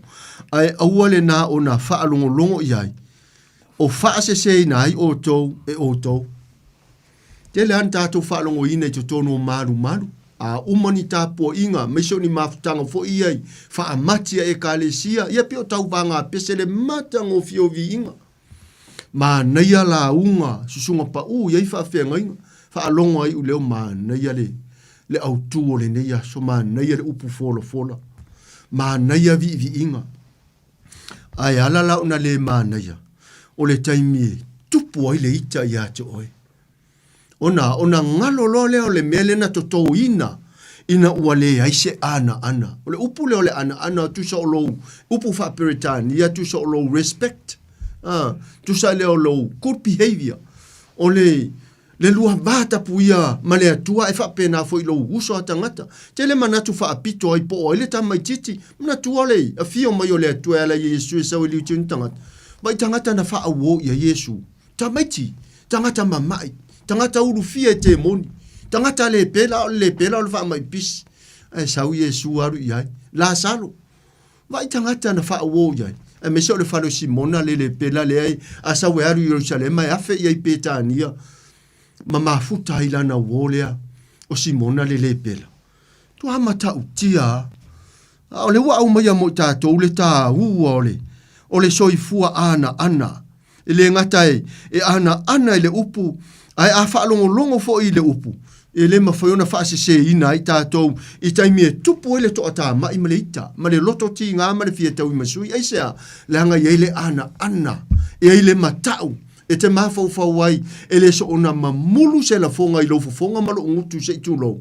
Le hanga nai a te oe le hanga pa. Ia ma le whaunga mana le atua. Tupu ai le ita ma le maua ai le ami o tonu ma le vi inga i le atua. Whaafonga lai whai upu e lusu ma le tonu. Awa aise tase whaalongolongo i le upu ai le ana i ai. E tusa ia ma le tangata ua wa ai le whaata i ona lava mata na whanau ma ia. Ma le whai upu e lusu ma le wha. Awa ua wa ai o ia te ia. Ona alu ese lea. Ua ngalo lole winga o ona mata. Amene vi ia le atua. Mai tau mai la pa anga e pele le loto. Toi wha o la ola le ua i alofa. I sunga i whaafenga inga mwhale tua upu nonga. Mai moa mai le lewa le afiafi. Nisio atu nuu ua tu lata ili tae au. Ua lewa fo le poi nisio o nuu. Mai se fo o saa mona lua. Mai se o mātua e pele le loto. Ale tātou porkalame ma pa anga leo mawhaiona ma ai atu iai. Ai o loa vele sunga le matua taulangi o lea e tala no atu mafiso tai atu e tali atu ia le tau mafuta mai porkalame. E matua maua lunga i le vi inga o le atua. Tau te sila fia. Ana lea i le wha ata. E te le sila fia o fōringa. O te le iloa, ma te le iloa fo i mafiu. Pe wha pe i o ma fōringa. Pe ana lea i le mene o le wha ata. Ai ali liu la le wha le anganga. O le wha ata. O le afionga pa i a le atua. E te iloa le lei le tapula ama le soifuanga ma le o langa le o te o lai. I le afionga pa i a le atua. E tau mai le afionga pa i a le atua i a te au. Awa o le tuspa i o le wha ata le a le atua. E te iloa ai po o ato atoa. Po le ale to inga tapula o le o langa le o te o lai po ato atoa i polo inga se furu. Pele ai. Awai matua whainga tala vau na tātou tau sia polo inga se furu o le atua. Le fo ia sa afi ia le apostolo le Iakopo pe amosa ua wanoa. I le Iakopo le mata upe rua lona whai upu se furu. A tausi le se furu. Ai wha lea o ngaina ma tātou se seila. Polo inga etas ua lusi a toa tula fono iwa. Whainga tā. A o le ua ta umai le wha ata. Ana le whai mai le fionga pa ia le atua po le tula fono awa o te anga sala. Se manu o te le iloa le anga sala. E alana e iloa ua e so lia le anga sala. Ua ui tua u lima se tulo. Ua tua u lima ua ave leo leo. O te sala mo i fo lea ua e iloa. O le tangata fasio tangata. O ha o le tangata pepelo. O ha o le tangata ngaoi. To a tele i o tangata la ua toi. Maua le tō whāta mai to tono whale pui pui. Eisea. Ua ngalo tu la fono. O le wha ata wha le nganga le atua. A ole ese le tā ua le whai upule lusu ma le tolu pe ona fonga ina le uso a on whai mai. A wa aise e tasi e wha longo longo i le upu ai le ana iai. E tusa ia ma le tangata ua vaava ai le wha ata. I ona lava mata na wha nau maia. A whai o te wha longo longo ma ufa ape ifo ma neia le launga. Ai le to ina i le loto ma le tupu ma tino mai le soifua ma le olanga. Pei lava lao le wha atusa le apostolo whai upu le rusuma le lua. Na ona ana mai loa le upu. Ai pei ia o e mau. Na ona eva ai au fōringa mātanga o fie i le wha ata. Ona ngalo lea. Ai sea. Na ngana o le wha ata le ta umai ate o e au fōringa. Wha mai lo le mar wha matalanga le whai upu le rusuma le wha. Awa ua vaava ai o ia ia te ia. Ona aru ese lea ua ngalo loa le winga ona mata. O le wha ata Samoa.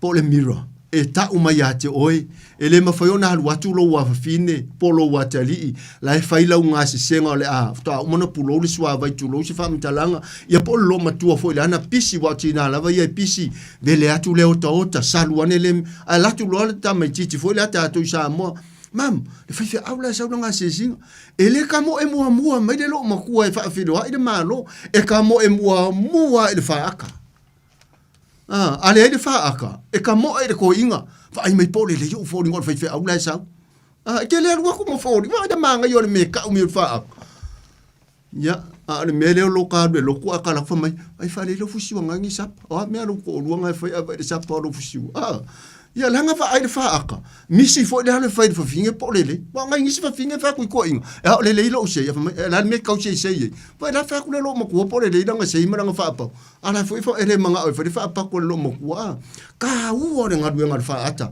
e one ngalo sa mo e lu ai ku fa aka le ku mala ma le ka o ma yo fodinga ma le piko i ku po ngisa fa penga foi dale afiongo pa ia le ku ele ise me po ngisa o le afiongo pa ia le ku a e ku ai ma e loa o le nga ke soifua anga o le nga ko inga le upu le ku ke ola ma o soif ma e soifua ma o ora ai fa ele ai ka ko dai la vele lisinga nga fa longo ai le anga le upu ai sea fa penga la le o langa o le keusiano e fa fo linga i lumo le atua ka ua yo nei matamatanga ma nei mai moanga wa o mele apostolo mo tato Iakopo fa mai lea usila fa fonga fa ipo lusu mare dima a o le matua mata i le tūla fono o le sa o lutonga wa ato toa ona lei ma ua tū mau iai o ia e le se whaalongolongo ma le whaangalo le nā tangata a ole ana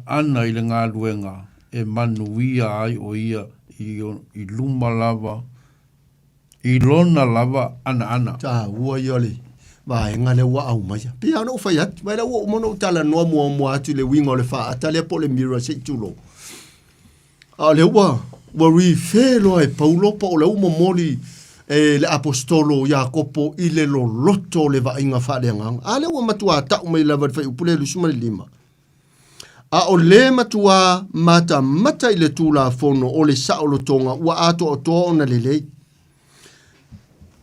e le ngata o le ato o to ona le lei fa mai ma ua tu mau iai o ia e le se fa longo ma le fa ngalo le nata ngata a o le ana i le ngaluenga e manuia o ia i lona lava ana ka ua i ole soifua ma le ola anga i le atua ke ngofa mo ma fau le kolinga le atua ya Abraham e wala au le atua ya Abraham o kula i maalu se meu ki whaku te arui a le makua ka mau a inga si so mango Abraham ke le fangua ke le lafu mangu ka mau a inga si so manga ke le fangua ai li mangaku Abraham ku wa lunga ma ka ngakai anga ai ko just for ye le tua i le kenese nga e lusu mo le lua fa mai alu lungo le maunga avelo wakari o lo wakari e ko kas osi mai le kaulanga ele imaka u penga musu Abraham so i fua anga i le atua wai lunga langa polo anga ese ka oko mai lunga kari su fiku ka usanga le isa ako fa yer kaulanga pupula mai maka o le pele ar ko inga nga sili o nga anga Abraham i le kua e sa haungi nga mingoi le ngai fia Abraham mo isa ako fa kingo le kaulanga fa nga fe kala i mata no atu i le atua fa alonga kule u leo le ave fe au mele langi Abraham oi so ia upunga nga fa ngale angiru so ia le o lo di mai le kama awa ua o lo ngei ua e anga ngai fa nga mai ngale upu o lo nei ua e matau fia ua o lo ngei ua e anga ua e usikai mai ua e fa longo mai ua e fa siria ka ua yo le soifua anga ma le soifua maka ka ule kua fa mai ia le aposkolo Jakob e le o se faa ngalo ma le kaua inga faa longo ai nga kai anga faa longo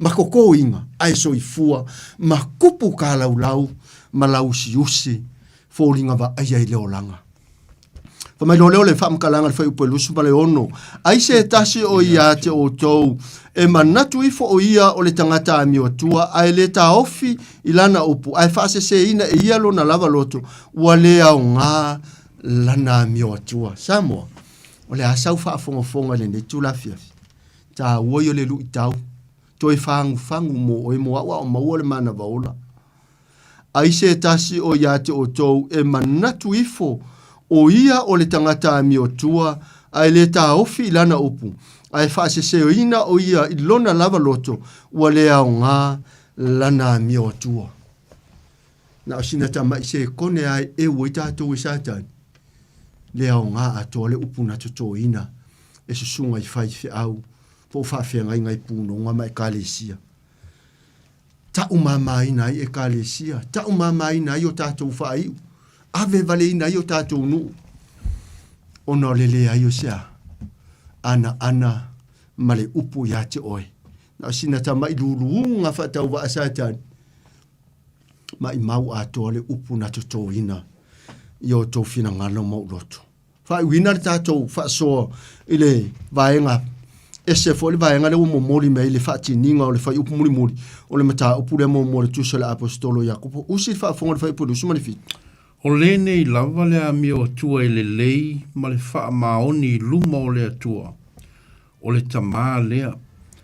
Ina ia tau siusi atu i e mātua oti ma whawhine ua oti a lātou tane i o lātou ti ngā ia leo foi o ia te ia ina ne i pisia mai o ia i le lalolangi. E se le tā ua o le vaenga le wa au mai. Fa mai le fina ngalo le atua mo o e mo au. O le nei lava le ami o atua e le lei, ma le wha mahoni luma o le atua o le tamā lea. Ina ia tau asiasi atu i e ua mātua oti, ma whawhine ua oti a la tautane i o la tauti ngā. Ia leo foi o ia te ia, ina nei pisia mai o ia i le lalolangi. Le asau wha fonga ia. O le nei lava le a mio atua e le lei i lumo Iova. I le sila whanga le atua. I le mai moanga le langi le a inga atua. Le ale a mio atua le lei. Ma matango fie le sila whanga mamana le atua. O le tau asiasi. Ie ua matua oti po nai whanau atu ua na o i la tau. Whaatasi ai. Ma whawhine ua oti a la tau tane. Ke no famu ma fau i le tala le i le ainga e toru. Te maua le luka lon mata apu se furu fai upe toru suma le vadu fai upe fasu ma lua. Parka la famuri muri na le luka lon mata apu se furu. Na afe atu ai e su i le ainga lea. E na o teine la iai. Teine la le o Mareta Maria. ona mingoile o le kenga makua le waru ku mai le muku kai ngā sese. Ai sau le kenga le iki o Maria wa ngofo i vai o Yesu, o le menga kupu. Ki ngā le loko le kenga makua fa mai Mareta, Yesu, ape ai whika langi ngi a Maria ngā sau fisoso angi a kia uli, whai ngā kunga o le kako mea ai. Ai fa mai Yesu, Mareta, ua popole ma ua pupu lo loto, i le mea i le asia o ngā. A ua fili e Maria le nei mea le ua sauma nofo i lalo vai. Ba ila se singa Yesu, ele isa walu ni ainga ato otoa o yei mātua, ai asi mai le ainga lea, te fiu e su e se background to tonu o tusu singa mori maua mātai o luka mai Ioane, e te le maua ini mātua o Maria lea, ma Mareta, ma le lātua ngane o la salo. A maua foi so wa noa ile Johannes furma le lua foi mo o foi poi e tolu ole pa sekana na foi ai na ole na wa yai mala salo foto a umo na fa tuina mai Yesu a fai foi te asi de marekolo mata po suma fa foi po tolu ole foi po iva na foi yai le tata e ina e Maria lava le tua to fina le titio o la salo le ala pasa ai u vai vai o Yesu alfa fine ta u alfa fine anga sala maka ukia ia le fa mangianga le ainga ia ele se makua fa akuinga la salo ngaoki manguia malia nga koe mua ka ngu ku mau ile kai au sing a le kenge makua le nga complaina man ko fa la ku Yesu le ile ku mau e fa uila ve Mareta fa ma Yesu ia Mareta Yesu o po fa lo ngu mangongi ma Yesu kene fa yaku e ya ke o Mareta o le fa kua mai kia e uia inga oki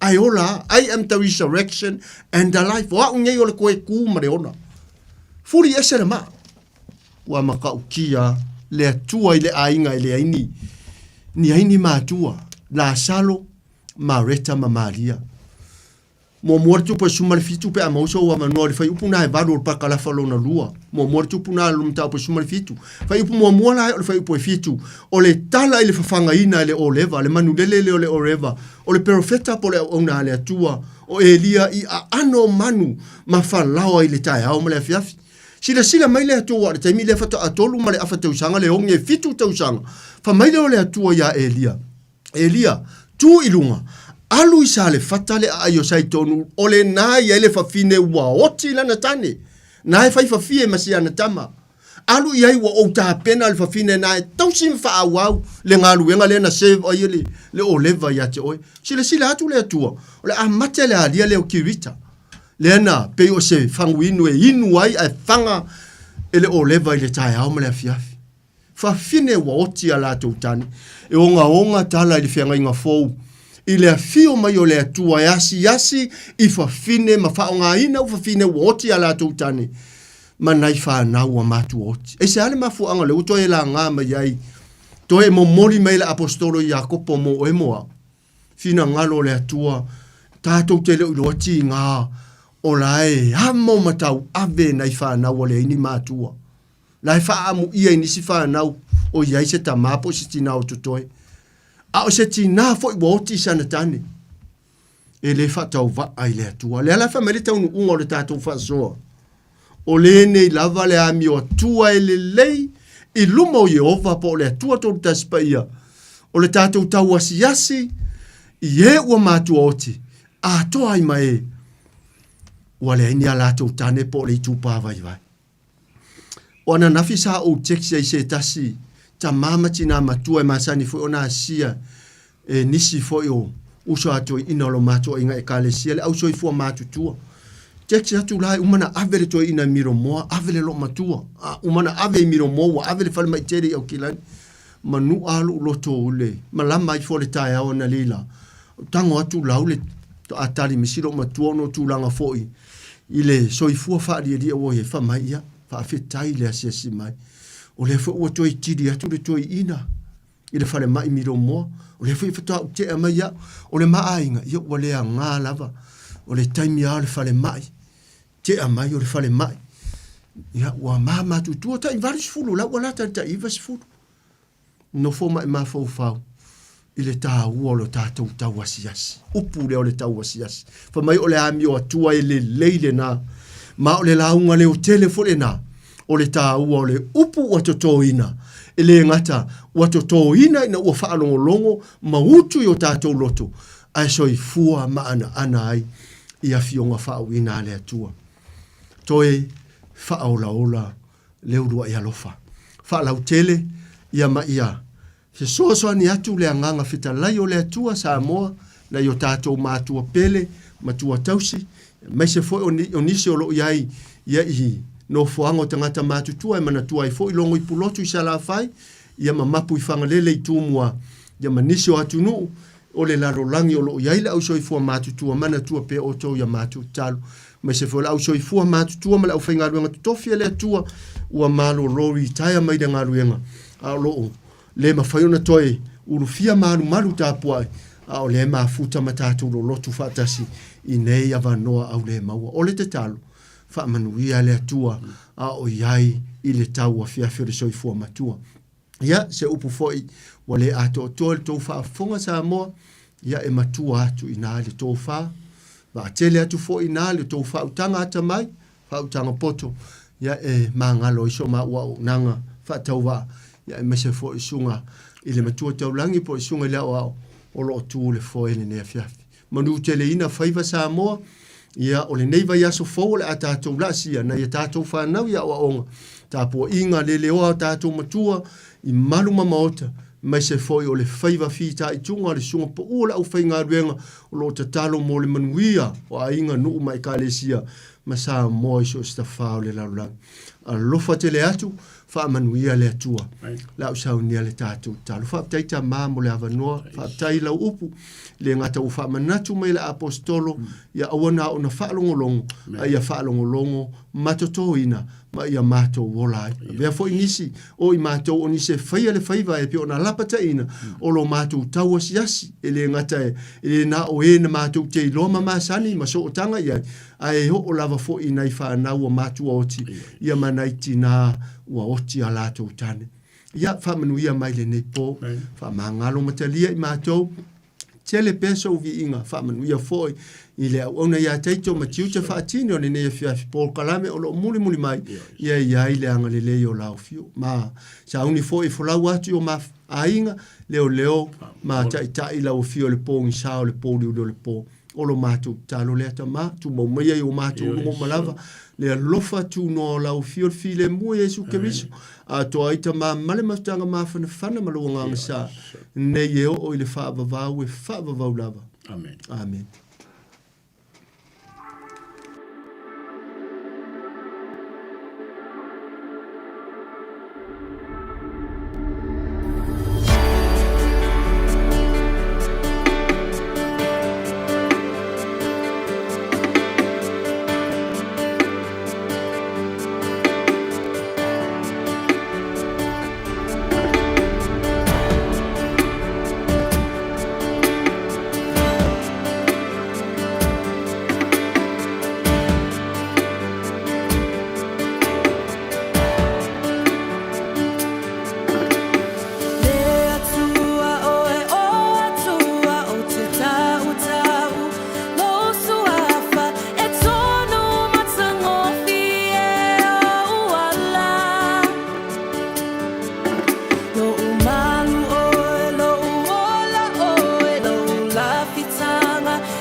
Se pong malie o le hallelujah worship te mai tau o te pese pa mai atuai le proclame to whaorola le urua i alofa te perene sunga to ina ia fiu kuini taala pa pe voi sunga to ina ia to ala manupotu pa no mori pa ma no ma pa tai ana ona pena ina po nei proclame to foi me po proclame nas pa ponga ile asa mo lo mi no te taro le tu la eva tapen mai poi pasta titi sal pe mar per to ya tania to proclamo le nei po io to proclamo le nei po man le opomoni ya te tonu lo mia na mano ta to no san poi mano longo le nei po to pa ta lo fa tu e am fa so I fuat di zola ai mano longa anga tu nai tu asina sina ile nei po e paise mano longa ya mes fo la tor tato tno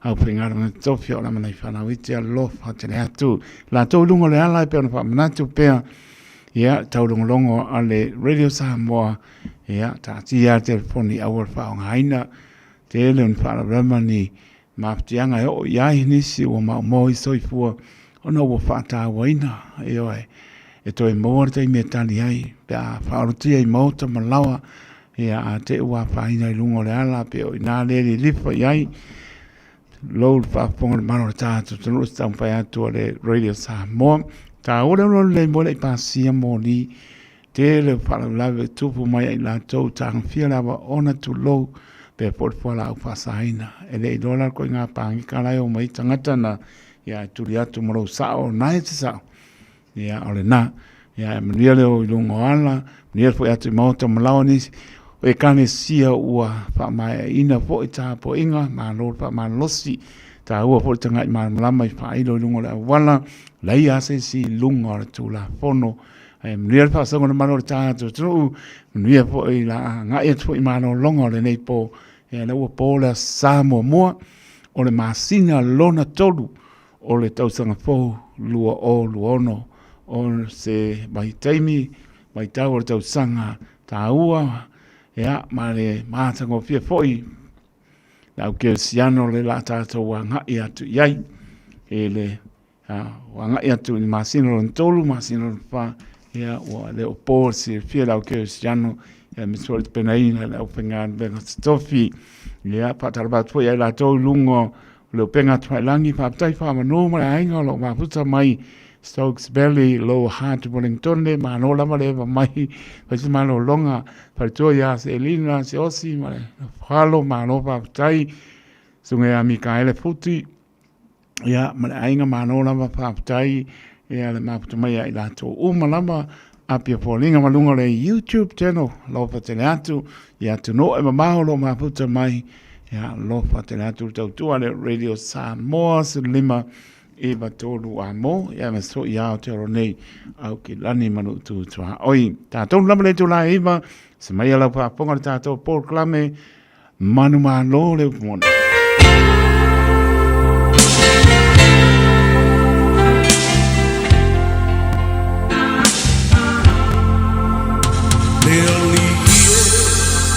ia tachala la fa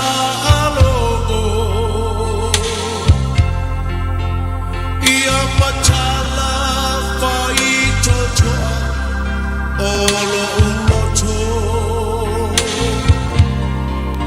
Sauni Italia Le pai mai Ola upu la wafionga oche olai Ola upu ole sulu Io uvae Le bala bala ba Foilea Io uala E papoto ai Patonu ai Ne soi puanga Ola upu e paia E ai le mana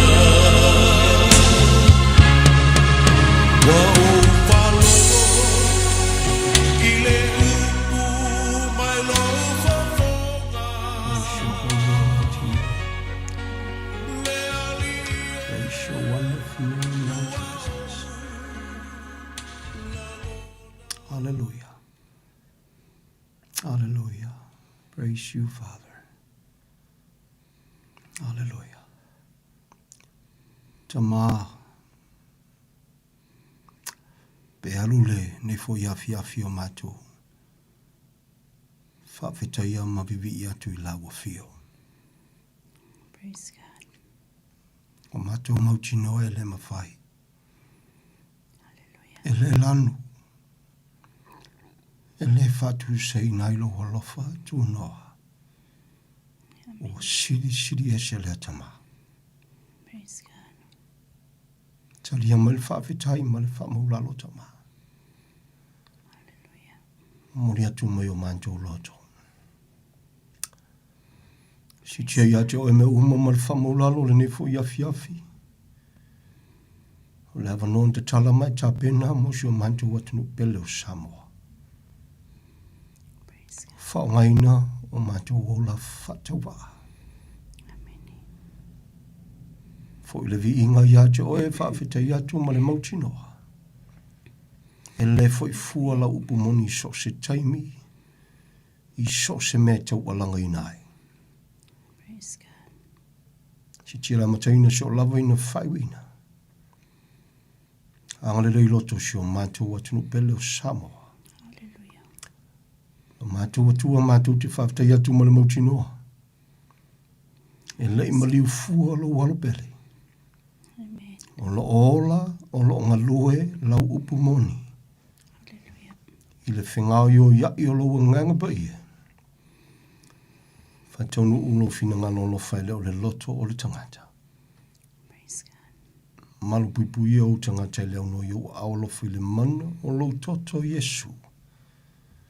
Nei maso ume o lawa i le whavavau. Amene mamene. Amen. In Jesus' mighty name. Praise Hallelujah. God. Hallelujah. Hallelujah. Ia vi ele li le nei foi tula le afiafi. Pena ona whatalofa ma whawhailoa i atu tātou por kalami. E manu malo le upumoni. Si o tātou atu nupe le o Samoa. So i fua manuia e whatalofa atu ai. I so se whawhenga inga mo lātou whaitua. Au sinsina o Samoa ta mama tina mātua. Se ia o lava i aloma whana witi. Whatalofa atu. Whatalofa atu fo e tātou paanga māsani. I lātou o lo whapena o na manatua, mano whotalo a wale nei por kalami. Whaongaina lau au na whatau wa o titi salipea.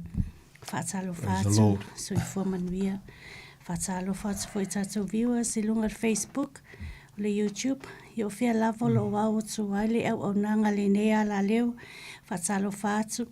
Whatalo whatu whalau au na ia taito i o mātonga lue nea fiafi. Ma lo lavalon sai whamanu i tele le atu e lau sunga ma le ainga. Whatalo whatu lau uso le nea fiafi. Le tino keriso, whatu atua a inga lau tele. Whapena o na ma lo le ngalu lue mo le atua mulon fina ngalu. Whatalo whatu, taitonu lo no futapua i ma le au uso le nea fiafi. Vi ia tamaa. Na la sile lo whatalo whaile nea fiafi i le sunga ia titi salipea. Le avea maa whea wale atua le nea fiafi. Wana o se au na whatau waa o ia. E le whatau waa le atua. Whamanu ia tele le atua i lau sunga wale upu furfula nea fiafi. Ia mai se fo i le whaafonga anga si o tātou atunu pele o Samoa. Vi ia le li. Praise the Lord. Praise the Lord. Talo for my dear. Amen.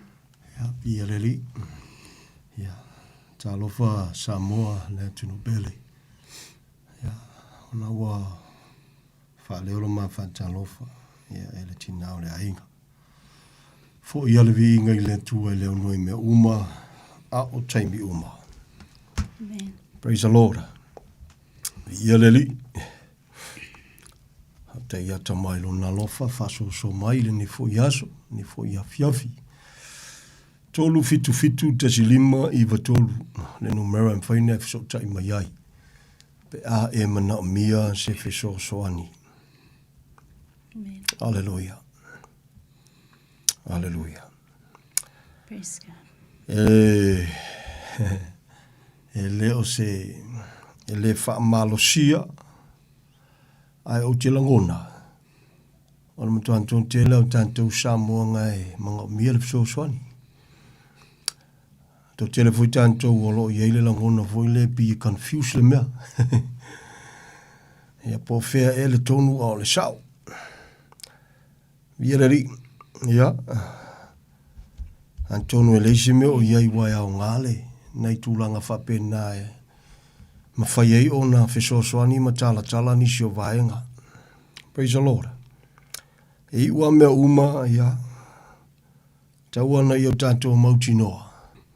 Ia, e leo se vi ingo se tangata, e leo se tūlanga e whaali ai po e ua i loa se mea, au ai ua siri ngai loa se mea. Ia, i am whai ono fisoswani mo Samoa, o le mea ua mauti noa. E le pepelo, le atua. E le pepelo, le upua le atua. Au le fesoasoani sili foi ua foai. E ke le maua se pepelo, e tasi. Ia maise o le na tau ave o tātou whale tonu. O tātou sesemo, o tātou leanga uma matutu ilunga o le satau. E le maua se pepelo. Praise the Lord. Anga le leile tua ia te oile nei a fiafi. Whawtaia i le tua o no lana upu. E mawhai o na whatonu fulau i le soifuanga ma le savalinga. Mafia fia ngai kuspa ia. Ia ai tate whasoa ma tala no antu ma le loto e whamaulalo. E mafia fia kuspa ia le iau a aumo malima. Ia wa ta oto ne tali o mea uma. Wa nao Yesu ke riso na whaasa tauroina. Ia. Ka pungi lo markus baia. Hallelujah. Praise the Lord. O leo tala noa e tau au wha ia peo na whaafonga telo taimi. Ia e fia mana mire so swani so se vaenga ke nisi o le whalinga. You are most welcome. Hallelujah. To those e mana mia le fesoswani. Ia i fui taimi e. Ia e whapena i le wala aua lisi tangata i nisi o taimi. O se asangi pe ua, slowly sort of fading away. Manatu, malangona, mae na whasana kau. Expecting, as long as we on this planet, e iai lava. Tala tuspa ia. Hallelujah. Whakwale ko ia ni tūlanga whapena, pe aulu fale le tino keriso. Le kale sie taunga tā, lona jau, ia, whataunu upol kalame le tua, a fia mai Yesu le vanimo, a laku le kale sie lungo le funga, ele nei, feiloa ia ina, ma futa ina, o a uma mea tutupua ina, o le mea ua mautinoa, o le feiloa inga matango fia, ma o se feiloa inga fia le na feiloa inga. I le fitu tausanga. Ia ai o le fitu tausanga vole na ua whaatamo e lo ma le whainga malo a le manu fe ai i lunga o le whunga e le te soifua i Samoa. Hallelujah. Praise the Lord. Ia, tālofa. Tālofa i se Samoa e. E wha tanga e le tua, ma le teimi e le tua ai, e whakamo e elpol kalamenga le whainga malo o le manu fe ai, a le lawe ki soifua i lunga o le whunga e le nei. Tālofa. Tālofa i so se Samoa. Tala noa tu pea, iai tātou o Samoa. La fo i iei au auna le tua i so se ngangana i so se lanu o lo momoli le lofa le na. Le lofa tu noa sili e se o le tua. Praise the Lord. Praise the Lord. So se longa la hoka koinga. O e ua wha maulalo la tu loto ua salamomoni ma wha tua i leli. Ya, tanto o ngosa ia inga. Loto te tele o ngosa ia inga. Praise the Lord. Fatu putele ina lo tatou fatu tua i le tua. Knowing e leo sou le lei. E leo sou ko anga i le lotu, e leo sou ko anga ki kakalo, e leo sou ko anga i ke whai mea le loku maalawa ngā mea uma. E au ngā e tāua. Tā si ana mafuanga wa maua ilawa no i tātou Samoa. O le mea na tupu i lunga o le Santauro ke riso. Tāua tātou maalama lama le tuspa ia atoa Praise the Lord. E le koe whapipi ia lava iai, o e whafofonga. As long as we live, e te whafofonga pea i le whi au. E le toi whapipi ina iai sia o onga a o le whengainga tuai. Sesia, whatever, o alamania o onga le whengainga tuai o e sila fia. You are most welcome, pea e whawhisiringia, e whawhewhela le mele, ma le mele. You are most welcome. I would love to help you. E tusai malupo le tua. Praise the Lord. Hallelujah. E le toe whaapipi ia iai so sia wa onga o le whengainga tuai i le whaolatanga. O umon tapena. Ia leli, e o afu ia whawhitai le tua, e uia lo iai mea whaalilo. Mea ivo ale al whainga malon man whi, ai manga luenga whaalilo al paudiuli behind i le mea le wanga mai ma laso le wanga mai e ka ua le Easter. Ai whawhitai le tua, o lai tau ai e su na maliu. Whawhitai le tua, e whamanatu hai, e taunga talo tau. E uia le isa o onga tuspa i e whamangaku. Can I say that again? E le aisa o onga ale upo le tua e whamangaku inga meo Easter. Ai whawhitai le tua, o loo avea maawala e whamanatu le tangata o loo soifua. E iai le o lona suafo i e suke risona i tau avea o tātou sesema o tātou leanga uma ma whamau lungo le sanjauru. Hallelujah. Praise the Lord. Po nyawa onga ngie kalesia o ai lava tapo inga, there are no such teaching. Kusila. Hallelujah. And it's an honor. E se wungal makango fiol kalangoa. E le ka kuele o ka waso. E le o ka au kango se kako wa miu. E le o fa pelanga lenga wa o mai lesi fai fe au lale. Po lesi Bible college lale. Let's go with the Bible, with the word of the Lord, the Almighty God. E malamala mai kako. Praise the Lord. Praise the Lord. Yeah, here we are. Yeah. Ora, o le la a perida ngai kausanga. O foi lesi kausanga fa maki la wali inga le mea. Pese I e fia ia songa mali wa Yesu. Ia ai. O le mena tupu e moni ma fa maoni. Na mali wai o ia le siang sala. Ai o mea ia la lafi mai kua meanga ia e fa pau. Praise the Lord. Praise the Lord. Ai fa ftai le lo fatu no le tua. Si fa fonga fa mole. Praise the Lord. Wa wafo ina ua whapea ona wavelili ue se ina o tou I le vala au, I le na valawina o tou I le alofa tu noa. Amen. Da le vala au, o le vala au o le alofa tu noa leo se vala au o se kula fongo o le alava. Whalongo le whamole. Praise the Lord. Le alofa tu noa ke riso ai whaasanga I le tala le leie ese. Te whawau whi mai e le se tasi fo I tala le lei a ua iai nisi tangata ua whaatua tu valeina ia te o tou ma fia whaaliliu e se ina le tala le lei a Geriso. Freshly e ui mai o le kala le lei lai lako ke mamolia ai o le mea le ka mawhai milo e mamoli e kalangoa o Iesu le anga maliu ai milo si mea. Pe mai ia e leo sesi tala le lei awa ia ie wa whaatua tu valeina o le ale winga lupu whaatua tu valeina.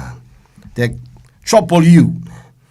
I le tūlanga fo ilea wa ai kalia Yesu ai vai lau se furua ia wange e whakamala nge ke ua e misi ele manguia wa nge ke ole makala le langi a ke oe o lo leu sika I le leo kangakanga e whai as furua i leu sika o oe le whaife au oe le tangata le awa oina nai awa o se seina. E le tusama le upa le tua se kako wa meo. E le whaasalainga e le tua se kangaka e le whaia se furuai ona oe. Can I say that again? Samoa le tunu pele e ke le malaia pe le whaia le se furuai. Praise the Lord, praise the Lord. E le o sesi fo I tala le lei awa ia ie wa whaatua tu valeina o tau o le launga o Yesu ia e lako masianga vale le nga. Whamaunge whailo se furua. E ke le malai ai. E le whaasalaina e le tua Yesu Keriso se Samoa e le whaia le se furuai. Whaife au se kako mea ngai se se. Fai au, please. E lofa Yesu ia te oe. O le fatu atoa na maliwa Yesu Keriso leo le alua fe tausanga o lona fina ngalo ia wane whano se tasi. A one ina sa on loto le tangata ono le alofa tu nole na. So le se ke maofa fo i me wherka ngaka. Fai mai le loto. Le loto wa malie le tua le loto wa. O na le whawhetai le tua. Hallelujah. E awa wina lava le tangata. E awa wina lava le upo le tua. E Samoa ao ngā makwai. Ao nei langona, le taua, le mawalunga, le siri ese, le whamaoni. O le alofa o le tua na leina fwai le soifu o lo nalo pele i lungo le sa chaulo. Man. E le, koe whapipi ia iai se mea. E le ngante le se furuai, e ofo iai le sapati. It's not for you. E ke le malaya, ka ko pepese le sapaki fe mai o le sapaki nga wha mau whailonga ina ai, o le wha mau whailonga ka ngaka isala elu e leo se kalesia. Se koe whaikau le kuspa ia wha mulmole. Alleluia. O le wha mau whailonga o le kalesia, ole anganga pa ia o le tua walilingi. Tau tino ai Paulo mfa malosi le kalesia i Efeso. E se al wha mau whailonga ina na wha mau whailonga i le tua o na tangata. E se le mengo wha mau whailonga ina i le tua le ekalesia i so se ngangana i so se lanu. Iu taia penu e se polonga sa loto o le jaimea surrender i tangata ia Yesu o na wha mau whailonga ina lea. A o tangata o salamomoni ma whatua tua i le li. E leo kangakai e peise i e salamo i lau nguku. No. That is not the person. Hallelujah. Na tu e tua, Paulo ma whai maila na upu le kalesia. Se whamormole a, whakari mai, ongosai mai. Se kawhi mai se kako wamio. Se koe su e apo o tou, oni tangata whatua tua moni le tua pele ai. Tau te leilo ea o Yesu le fio ia te oe, le tangata le usala momoni ma whatua tua i le li. If not, whai mailo ma Paulo, e leila il kangaka le pepelo. Le whai mai wa whaola inga i lau nguku ai le ai. Le whai mai wa kerisiano ai le ai, which is e kumwai Samoa. Kumwai la wali e piko i lunga. Ko laku kako, praise the Lord. E leo se si fo i tala le lei. A ua yaini si tanganta ua whaatu atu valeina ia te o tou. Ma fia whaaliliu e se ina le tala le lei ia Yesu Keriso. Pese ia Yesu. Launga ia Yesu. Kangi ia Yesu. Ai mongo koe masimeanga. E ke le malaya, Samoa, e le whaasalainga o e le tua. Mark my word. According to God's word. O ke le songa kaukala i se mea. Alleluia. E le ai se kangaka Samoa e whaasalainga i le whaia o se furuai po le whai mai o le sori o le sapaki e le o se mea oe. Not even for us, Amen. Si au aungana nao Iakopo, se koe whai kaule le wha mole whai mai, le amatanga le tusia Iakopo, mo e anga i ai, le to se fululua ua whaasala lawina o aile se fululua o tangata Israelu. The 12 tribes o Israelu. So o se Israelu. Se le mea ngai lenga, nge fulu mea ma kele ene ngasu o se se o le mea. Lofa Yesu ia te oi. Au e keika. Ai whiri keika. Ia, ika pea, au ke whai atu ia te oe ma le loto e wha maulalo o te wha manatu ia te oe, e lofa Yesu ia te oe. Amen. Ki ngā o kako winga o kako meleanga ma kako, a fuani tala tuspa ia, Samoa i tā ua nu ese whaa pau. Whanaunga ale to asa. Kau kia. Mamau, ale meanga iei kako. Oile tali, wa nao Yesu Keriso na faa sa tauroina. Sa ili se maul kuspa ia to those, Sua foi tātou nisi o maua e whamkala se inga ma plai se. Sa ili maul kuspa ia o kalango ma Yesu o meanga e whai kakou ole e kalesia, even Apostle Paul, which is ole ipu filfilia. le ngata ia isala elu nu ese hau ilu mo kupur ka maloa kava a koa kulimango e whao le lalolangi. Amene. Amu ioi. Leo se vi ingo kako. Leo se kala ingo se lotu. Samoa amu ioi na te whafafonga. I don't compare myself to anybody else. Ai o le lofa o le tua o lo mamori atua i le lofa o le tua leo se tala inga o se lotu. O le lofa tu no o le tua Samoa. Amen. Au ngā mara whamau lalo. Okay, it's my calling.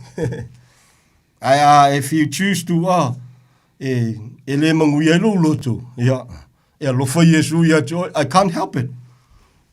I have to preach. I have to share the praise of the Lord through His word.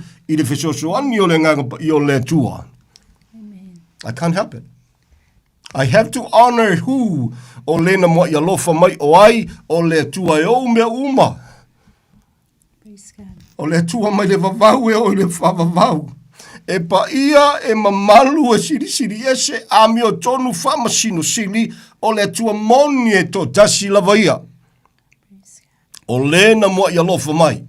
E ala ia Yesu Keriso lo nalo pele le isang sala le se pepelo a walo fangia i tanto. Vi ia leli, o ia le na. I have to honor him. Hallelujah. As long as we live, le lofa tu no le tua. So swani le tua ia te oi. Pe ona whafafonga le telo taimi ia, e leo se tala ingo se lotu.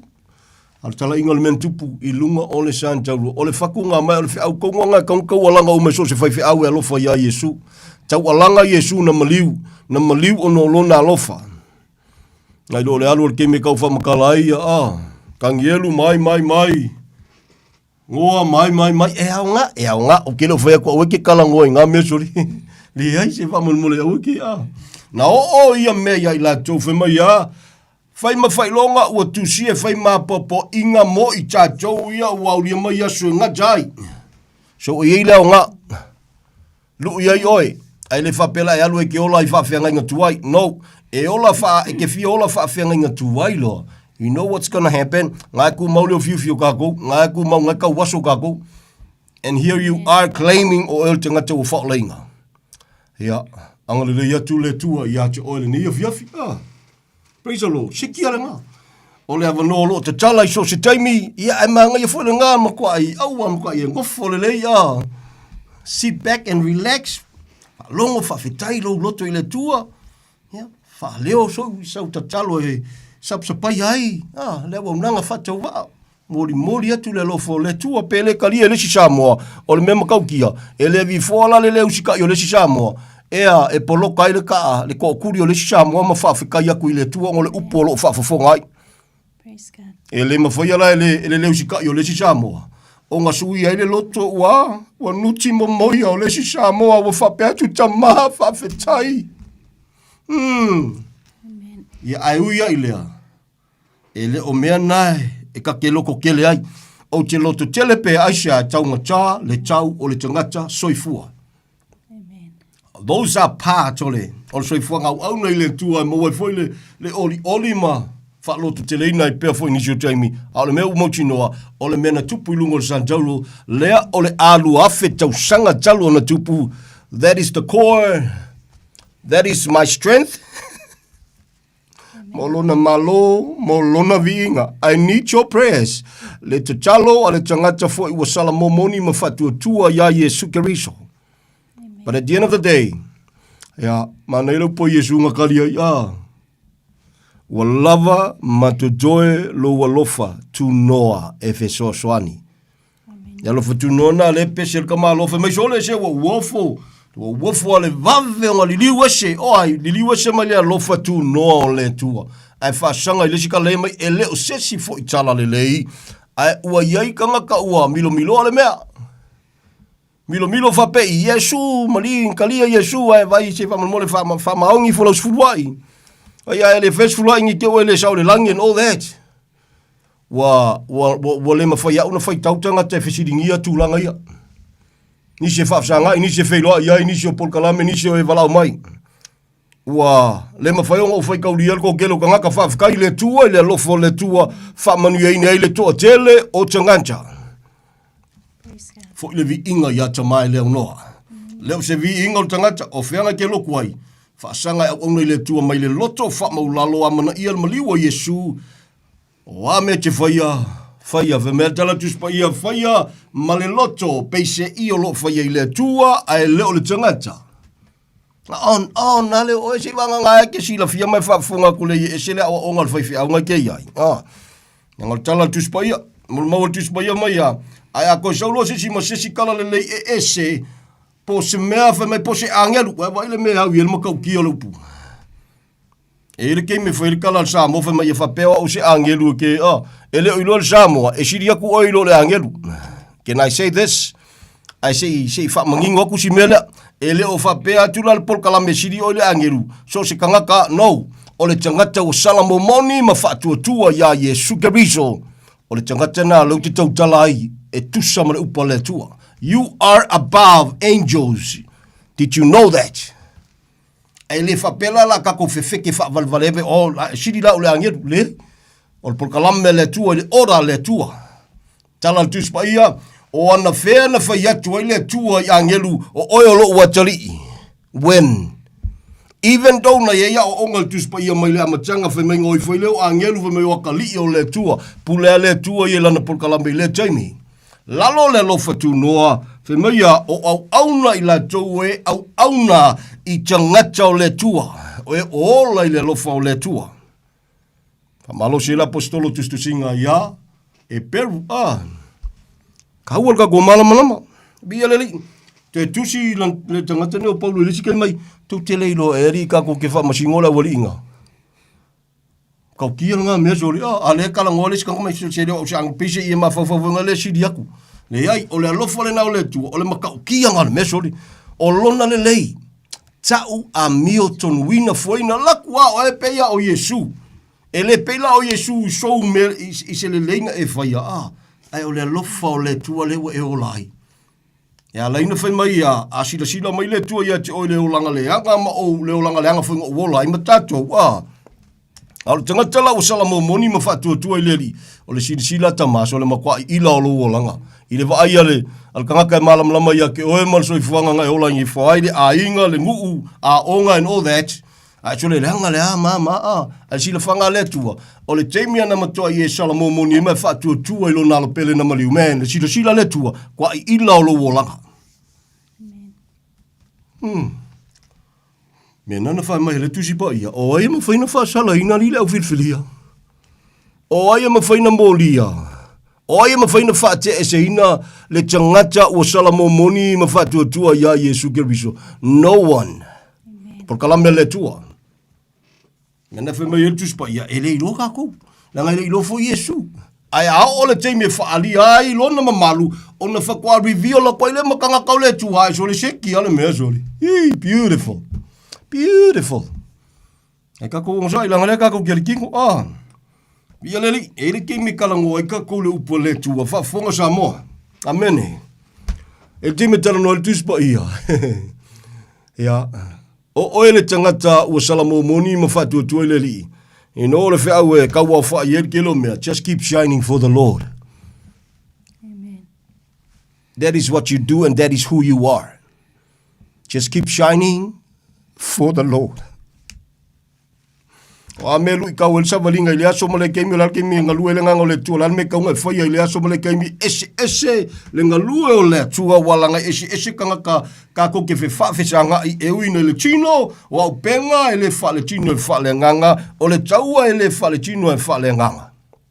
So therefore ese foi le memi ngoyo ile si kemi ai o le fatu mo le fa wa to o le tangata o salamo moni matalia le just keep shining for the Lord. O le whiau le mai wha lo palengi whaua se kasi o ke ua misi lo wavangoa e lo se whiau mo so o se Samoa o salamo moni ma whatua tua i le ali. Finau i e sawatu.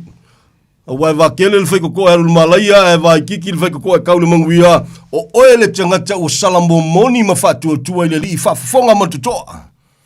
that message is not for you. Aisha, o le ua I to tonu o le tino keriso whai mai Yesu, wa umamoe leo au. E le pepelo le tua na utomua le neipo. E le pepelo Yesu, e le pepelo tamai, le pepelo na upo, le pepelo le nganga paia. O ai le pepelo o le tangata o la whaafolinga, o le tangata su e mele sua fo Yesu. So-called Christians. E alango kau kala whape Samoa. O le ingoa kelisiano. E le whape se upunga whape mele tua a e salamolo matalia Yesu. Taulo o le kelisiano. O le ingoa na whaingoa au sooi Antioka I lea taimi. Whalongo whamolmole. Le leila whalongo. Hallelujah. So it's not a oshawa onga. It's a must for you to call. Hailo tangata. Hallelujah. Ai ole mea ua mautinoa, so se tangata ua salamo moni mawhatua tua ileli. Mita ta ua ole true believer. Ole tangata ua whatua tua moni ya Yesu Keriso. Real believers. Those are the people. This world is not our home. Ngai kanga kalwhenga inga tuai whai ya. Ngā wheoki ai la tau o whatua tua lava ma whai mai ai. Tau tino I whai mai. O le lalo langi le nei leo so tatou moni. Nau wai le a I se I se malo o lona matai sau o le tua soifua. Ma kau kingo e kamanga mai a le eila se ki ale mea. Hallelujah. Praise the Lord, praise the Lord, praise the Lord. E foi na so soange ia le lofoi penga makwa le ke le foi le la unga le si fai fa ngia so ma si ile fa malo si as kama kiki le o Yeremia. Ma ia mana tu ia te to mana tu le manuia and all that. Si fa mo le se la unga ngai ko la unga o le fa la inga. Ia si va ngala fa pe nga ngolo nguku nga ki fa la inga enten ia ko ngala la unga ka manga ngai ngala le fa la inga tanto fa fonga fa mo le o le tautalanga o le fe au e fa tau ya Israelu. Even up till now, wa whaka wasohinga ma wha.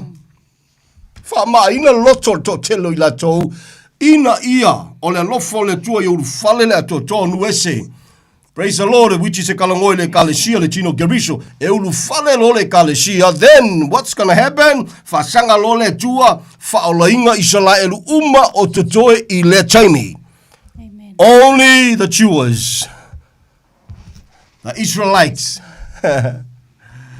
Na tangata o le tua. E wali ina. Le lofo le tua Samoa le tunu pele tanto whawhitai ma le loto e wha maulalo. Tonga talo tatu tau. Praise the Lord, praise the Lord. Isi koe lau. Wa wafo ina ua whapea ona wawelili ua se ino tau ile na walawina. O tau I le lofa tu no geriso ai whasanga I le tala lelei e ese. E le se tasi fo I tala lelei lea. A whima ia a ua iainisi tangata ua whaatua tu valeina ia te o tau. Ma fia whaliliu ese le tala lelei a geriso Yesu. Whai Paulo. Nga malama lo Paulo e se le nganga e la unga ima mamoli e le sia wali inga le whea. Whai mai lo Paulo, ma tau te le I whaalongo manga wai se tu waso se kasi ka ngaka whapenga. Samoa le tunu pele e te le malaya I se tangata e call himself o se whaiwhi au ai leo sika I le upu. Call himself o se whaiwhi au ai lea manga ia Yesu na maliu e ke le malaya ai. Let me say that again. Kalsia awa kui kulumango fia. O le nei atunu o le nei lalolangi. E te le malaya I se tangata e call themselves on yau auna. A lea tua, e lea mana ia le e a lai o na mafua o na tau tatou au auna lea tua. His name is Jesus. Praise the Lord. Tala tusbaia. Maina te taui masui freshly I e ua leiloa lea tua. Ma e ua le ana. Le upu Samoa ana. Le tala tuspaia o e ua le usi te tai. Ile tala le leia Yesu Keriso. Freshly.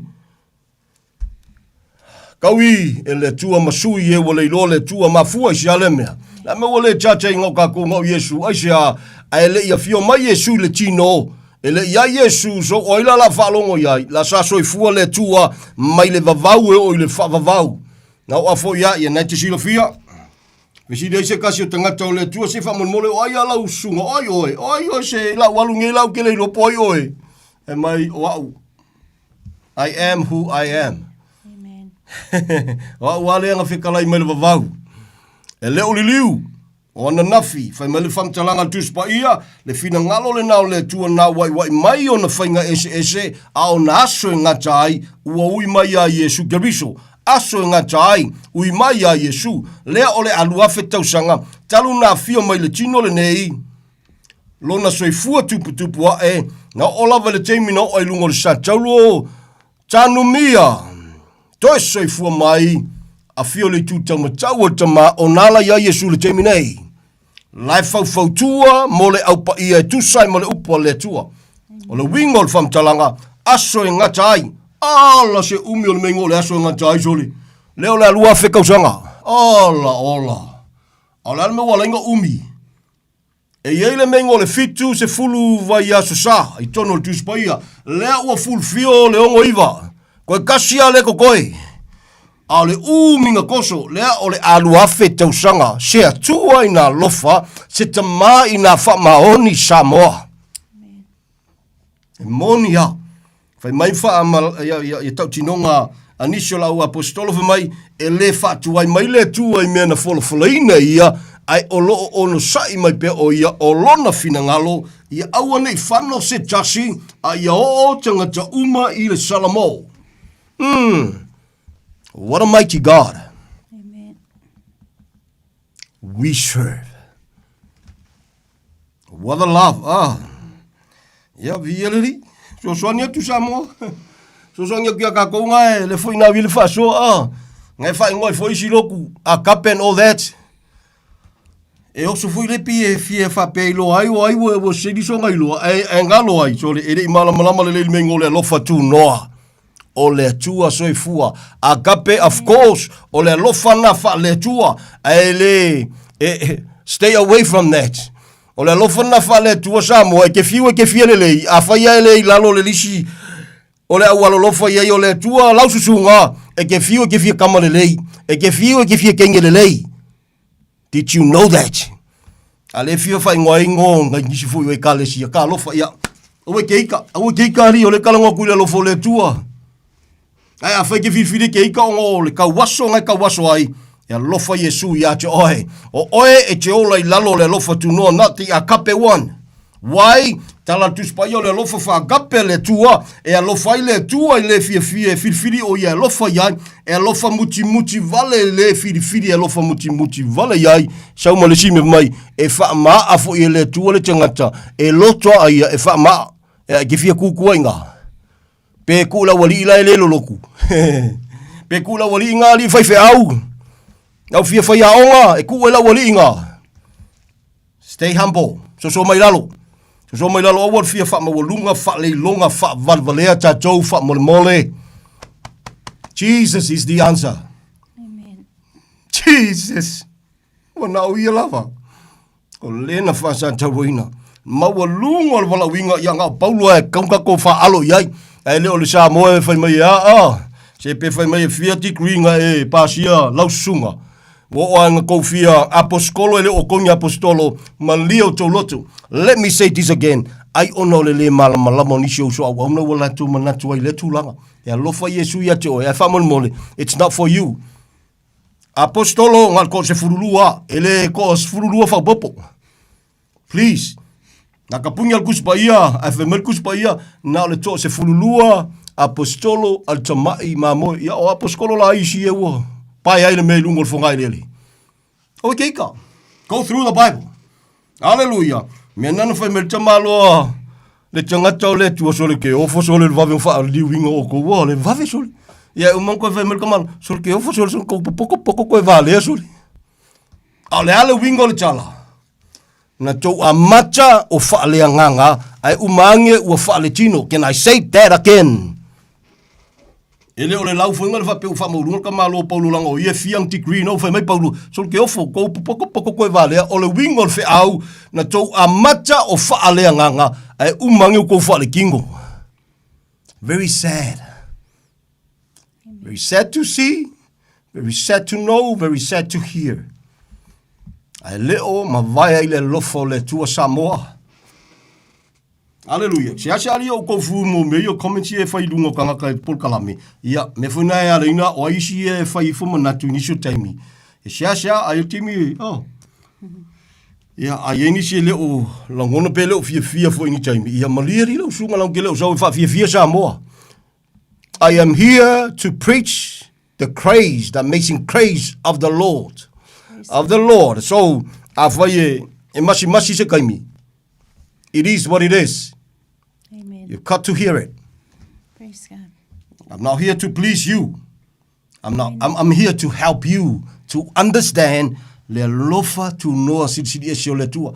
If you choose to ignore it, whatever, ya o laule na filfilinga sa loto ai le ngungur pol kalame o no pol kalame na te tala le tua o le lofo le tua ia Samoa o te whawhetai ai le tua i o na awala ese awala mai le tio Samoa whawhetai ai le tua tau sango mawai e le whakasi le whalua e le nisi o whaife au nkau mawhai e polokat pol kalame nea this program e manu malole upomoni 2026 aso mua o ai o maki luafe luongo still preaching the grace of the Lord.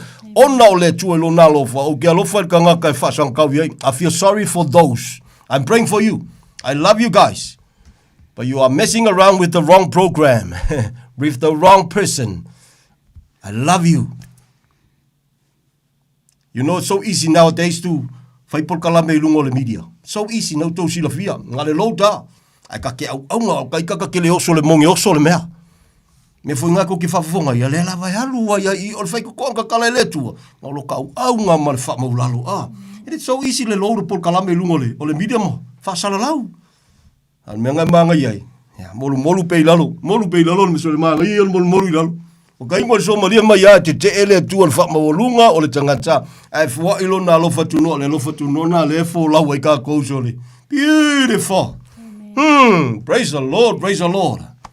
Fa te ele le loto ile tu al fa mawolalo le loto ia na fui fa fo so tatu watu no ile le se kala ingo se loku se ka ko me ali mai tia o le tala inga, o le whamanatu, o le tau longo, o le alofa tu noa, o le tu, o le anmengo, o le alofa tu noa, o le eisiang sala, e saukau ave au se se mo fa le tonu. Tau sala ina o ia peise I wang sala o ia. Ngai whai kalkuspa ia whemai ia. Mina tala noa atu lon tama whemai lo tama la en meua. Peise ua tu la wha ia tia. Ua malama mai mea ngā o ia ilu tata wali I whaola. Aisea, o na lona lofa I ate oe ma u Samoa le tunu pele. O na lona lofa le lalolangi ato, alo ti tala noa tu ta ua Samoa, o le te malama ngana le tala noa tu ai. Ona o lona a lofa. E ke mga kua ke minga alu ai foi ta talo ai whemei e afu I whemei o singa I fole afu koko I a whemei a lo tamai. Sebo onga kele le ipu Samoa e malama. Pinga ngai fai kau au e whafafonga ele o ilo loto e makau kia. Mai o onga le ipu tama. Tama ama fai, wai whafafonga oi ai. Ama fai. Whamole ama fai a avese. E na langona la vaile I whaola. He is the only answer. The only hope. Ole nei lalo langi atoa.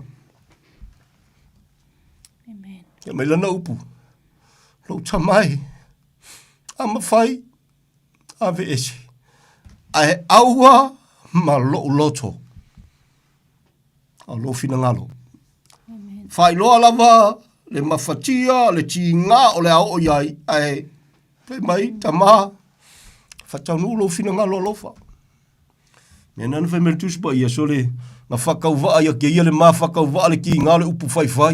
Ai sea, e ki ngā, ai sa whaia ma le oli. Le taulanga nana tupu I lungo le San Paulo, lea o le alua afe tausanga Samoa. Te tua ina lofa. Te tamai na whamaoni. Praise the Lord, praise the Lord. Hallelujah. Ale ua mo elu tatou wawanoa. O e sa vava mamau. Ale ua lata. Ona o le ha, o le toto Yesu Keriso. Praise God. Praise the Lord. Hallelujah. Whamanuia le tua ia te oe. Malo le onsa i le koe umi. Se tua ina lofa. Se tamaina whamaoni. Sa mole tunu pele. Uso au auna. Se whamole mole. Tonga tale tau o tangata. Uso au auna. Whamole mole na maliu Yesu e whasau loto tangata ele i maliu Yesu e whapolonga whamole mole. Ai leo le maliu o Yesu. Ingu le ipu e o onga. O na lona alofa e whapolonga le kangaka. Whamole mole a. Whamole mole tonga tale tau o tangata.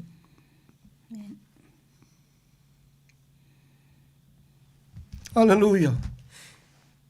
Whaftai le tua, whaftai lo uloto i le tua, i se whaiwhi au nga ke iluama. I wholonga loko i le tua, pia whaisa e le malamlama sa tau aso ai au e whafafonga i meo lo a wina. E le te tauna to e whaia.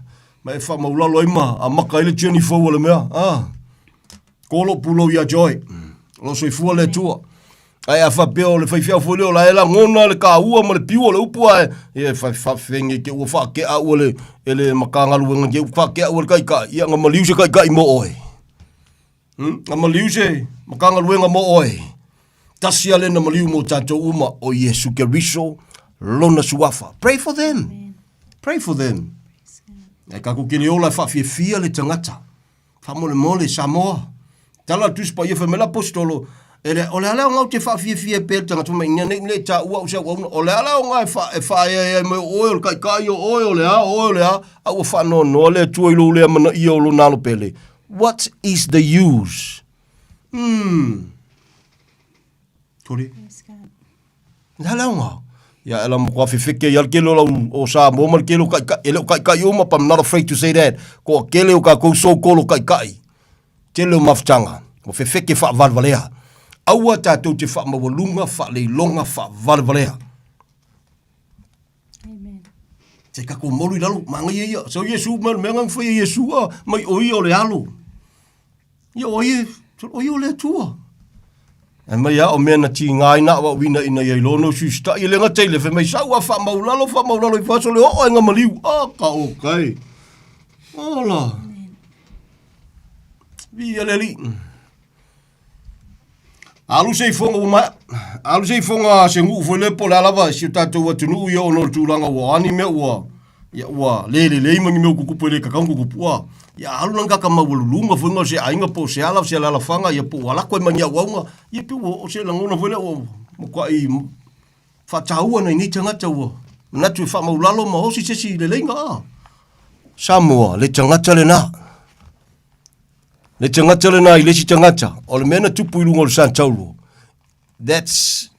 There are no words that can adequately explain le lofa tu noa le na o le tua.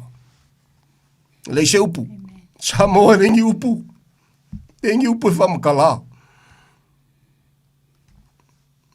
Ya lofa le tua ia te oi. Samoa lo watunu pele. Ya, ma lo le nof te talo mai, ma lo le tapu ai mai so se Samoa. Kere kako kele whiroa ia ngai ki sila mai polkalame ngai ke whafafonga yo mantou leo whatauwa. Nai manuia lo loto mai nof te talo ma lo lava, nof te talo ma lo lava, o lo te talo atu foi mo o tou. O whia nai te iai, a whai Yesu na whasa taruina lewa e salamo mai whatua tua mai olai. Ya, wa o lo ainga ia Yesu ma o ko ainga ia Yesu. So as you guys, Tatu te whetalo talo ai. Yeah, whaie, kele fia mai onga lo leo sikai. Yeah, we are also praying for you. Ai whai ono lo le malama, o lau te talo, I le ngalue, o le nganga le tua at his own time, e whapupula yo manta, ina I e fili e foi, ma e ola I lalo lona lofa tu noa. Free indeed. O le saulotonga e auna ma lofa ai. O le saulotonga e ola I e whawhia I le tu. Ia leo si saulotonga e pula ia o me a wai fia keva. A wai alua fia whai kou loku, ia whai loko kou ainga. Ai alua e ama, ia whai pense I ono le saulotonga, e talo wha ua apiu sa le saulotonga, a kaisa kangi. Ka lo whai a Yesu. Ia leri, once again, ia. Ang le ia tu le tua ia te ole ne fia maloa. Alo lava leung sa. Le kai kai alo langa Samoa na tunu pele. Le kai kai ai fa fongo so ngi fa si langa ko la umalolangi. Ya. Via le ke rola fa kwa ko pupulo i fo makao se tasi fo yo tangata le na fa yanga valo anga manga per fakanga ma inga o mo ingi aku. Ai le joli. Ne ese sia nga miulenga la unga ma.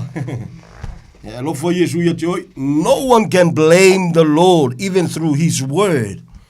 Ai ole wa wina tanganta ele ivala wina wa mafai anga kalangoilo wa kamai. Tala tu spaya fema ya ele ole poto I upu ina nei fa le au nga ina le sa toro keriso. And it's not from your appear mai. Peke a kamai peke a ai le manga ia Yesu ngomaliu. Sorry, e ese le fa vavau e ulu fale ye kako. Ako ngama kwa I koe ai oia java ngoa. Sorry. Ole ngo fanga nga ele java ngoa o se ava ngoa koe alo ko konko sai fafu. E se fam talanga fa mauni ele namea e yai. Tala tu spoia ele se potiti a mai dia. Mai apela mo se kuli male lingani. Se kuli male lingani. Mas ko ngo apela mo se atali se fa yale lo fa. Ole wa vaka ko. Fa ile fia la ku wa va. Mole ma fainga makwa ku nga ku le ma faifin ko mai ngei. E ko ai oilo mai apa mo se va so la ku se ka ku yo a inga. Awal mul mal melengo la ngai le ni mengo fa yo. Mai pa ia isi to inga apela mo atali. Ya, mali. Wo kelele lo fa ku. Mai ya la ku wa le nga la ku I. Mai lo mo to malo to ino apela mai. E o ape ko la ku se mai se ori. A fa ele fi fa longo kanga ka le tu lo ka wala nga lu pole li wala winga na lu puna o lo ye mo se mala perfecto au na le tu lo tala inga le lo fa tu no a le fi fa longo sorry o le tu ai ora nga me por kala me le tu me lu po Yesu la fai wai ino ta pena le tu na wa Yesu ke viso no so mai o kala a le kalia o ko la walinga ia kauanga ia malama tangata elena o tau la tu te letaria o la tu letaria Yesu na wina ina o tau elenga o Yesu o la tu letaria ina foi le na sentinga mai Yesu o ia lava o le tua. Amen. O ia lava. Hallelujah. Praise the Lord. Praise the Lord. Yo val fenga inga tuai o Yesu ke viso le fenga inga fou. Fangau mai o yo le pepe pawalo le pepe le ko Yesu pepe mai o yo le tua Mai ya, whana mo I tātou le tāma o whaina mo I tātou le tali. E lona ua le malo, e ngō I o le sitsiriese, o le whaipule, le atua, malosi, tā mā, o le whavavau. Taito ia o le atua po Yesu, o le ali o le file mu, the only one. Ya, anga le lei le atua, Yesu ngā, e lei marifua Yesu Keriso Samoa, le atunu pele, whawhetai malo taimi whawanoina, whawhetai mo uturi vai. To those who are mantua nei por kalame. Tātou whira isu kaimi Of te talo ia wanoa te tala. Moli e pele lofa tu noa o le tu. O le tala inga le na. O le whiau le na. O le fatu le na. O na o Yesu Keriso na wha sa taureina. Anga le leile tu o uso a wauna. O uso a kerisiano wha malolosi. O ani mea o kako whaie le kusa manu po le tua. O kako le malamlama. Ia fisoso ani atu le upo le tua I le aso mo le taimi. Mai se o le fisoso ani sidi, o le nganga pa ia o le tua. Via leri, a wana malfa maulalo. You've got to acknowledge. E se o kako walawinga. O fuingi whase se ea kako sa kangi e laku whaale fia e mawhape e whape alo fu kia onga mai whema. Pe kia onga whema. E se walawinga. Se tu lo la wa te ita, even kanga la fu ia onga whaia onga yo. Ia, e se li, you need to know o le tangata na walawina ma sente le tua. E se le lima, e se le vai, e se le kalinga, e se le isu. E mangaia whai uefe mai paulo, e toto lesi, e whasusu lesi, e whatupu le tua. E kauila le tua, le wali ia, e mai o le siria, o le tua, aisia, o ia whatupu ina. E whainga whaina tupu, pe a le mingoil koko, le mingoil whasusu. O ia lavo le tua, e whaivavenga mwhanga, ko ko ma olangi al kiminga ile por kalame le tua a le tua ia mon fata o tola na upu lona lo fatu no e le oni ngaluenga ina nei mita lava se tasi Samoa o lona lo fatu no o anga luenga le lo tatu fai o ala va me o mato anga fai Au ngi fa Yesu e se vi ingo se si fa mole. Au ngi fa Yesu e se le leio ko e kalesia po ai fa pelo ko e kalesia o le lima malosi fa mole a. Se au na mole au na mole lo tu fa mole. Fa ia e vi ele tu ele tangata. O lo so fu le tu. Na te fa manuia ia te o a. Uni tatu fa ole vi ingo le tu. Vi ele e fa ia lo e se ku fa ka va fa penga ia. O lau te talo minus well, just stop it. O le fa ia mai mau kaimi. Vialeri angale leile tua once again Elisha lofa sidia tu lo na lofa ya te oe Samoa ma le lalo langi uma fa peina tatu loa na fa ile soi fu lo na lo pele le siang sala le pelo ina ia ola i tatu tu mau alofa ta mai lungo tatu uma fa se talo ne fia fitama fa te te le lava Father thank you fa te te le ata mai u fole nei ya fiafi lo alofa tu noa to langa ina la upu moni tama so swani lo nganga pa ia Fetaita mama utino e matu loto. Ele imari ufuolo walo pele. Utino e matu loto la upolo ola o lo onga lue. Ile feso swani o lo nganga pa ia o whaonga ina ile ola fatawa. O na o Yesu ke riso na fasata roina. O le tali o so se tangata soi fua tamai. So se mawhatianga i so se avenga i so se whawhita auri so se mai. You the only answer. The only answer. Fai o message siri lo mātou atua. So mātou atu no pelo Samoa, i ona taitai, lo na whainga malo, i ona tangata nuu.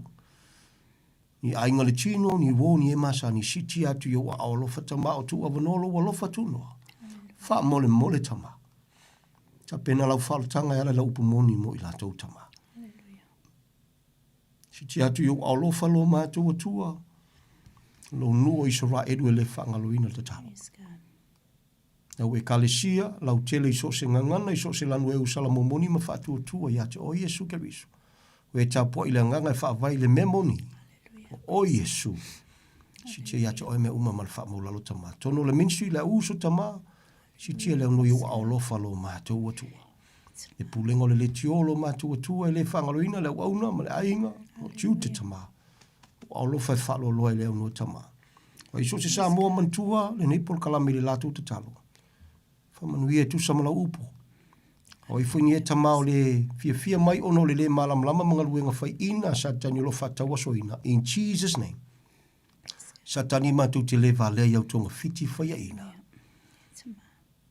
Matu manu malo ia i whavavau i mea uma. Ona oelo matu o tuana e mua ia lofa mai. E leo so matu le lei ina ne i te ua mita se tasi. O laulava fia tamana e mua ia lofa mai. Se whapupula o lato mata se o lato malama. Ma fili e ola i lalo loa lofa tu noa. E tusai mala upu. I lo lava taimi. O maola whatau waa. Ma le whanau tama. Father, se ala mata ngufi o le ola i loa lofa tu noa. E lui tau i whita. But it's an honor, Lord, to live under your grace and to serve you, Lord. Under your grace and your grace alone. Mawia te oele vi inga nei maso uma whaaftei tele, ia vi ia oe nei maso uma. Ala ia Yesu te talo whaaftei tele. Amen and amen. Thank you, Father. Thank you, Lord. Wonderful Savior. Wonderful Jesus.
e mama mai le taimi nei e te fili ai olona vio mai tu te leiloa le taimi e tu mai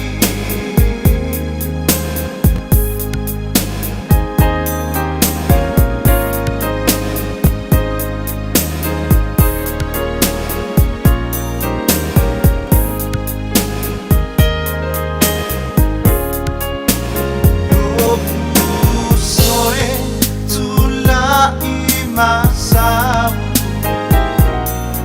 oh Yesu olo pala au na tema na omia olo olana e fa ao ma ilana fa olatanga sola esenei mai letu ina nau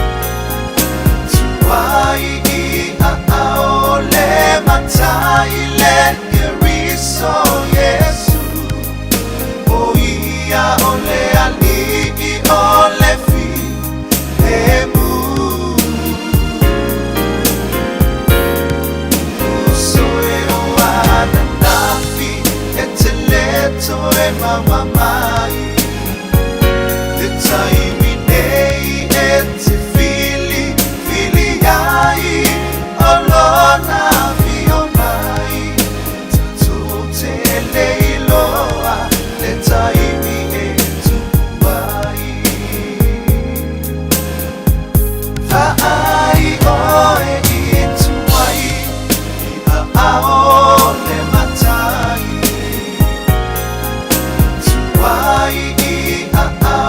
le matai le iriso Yesu o ia ole ali ole fi emu so e o ana nafi e te leto e mama mai le taimi nei e te fili ai olona vio mai tu te leiloa le taimi e tu mai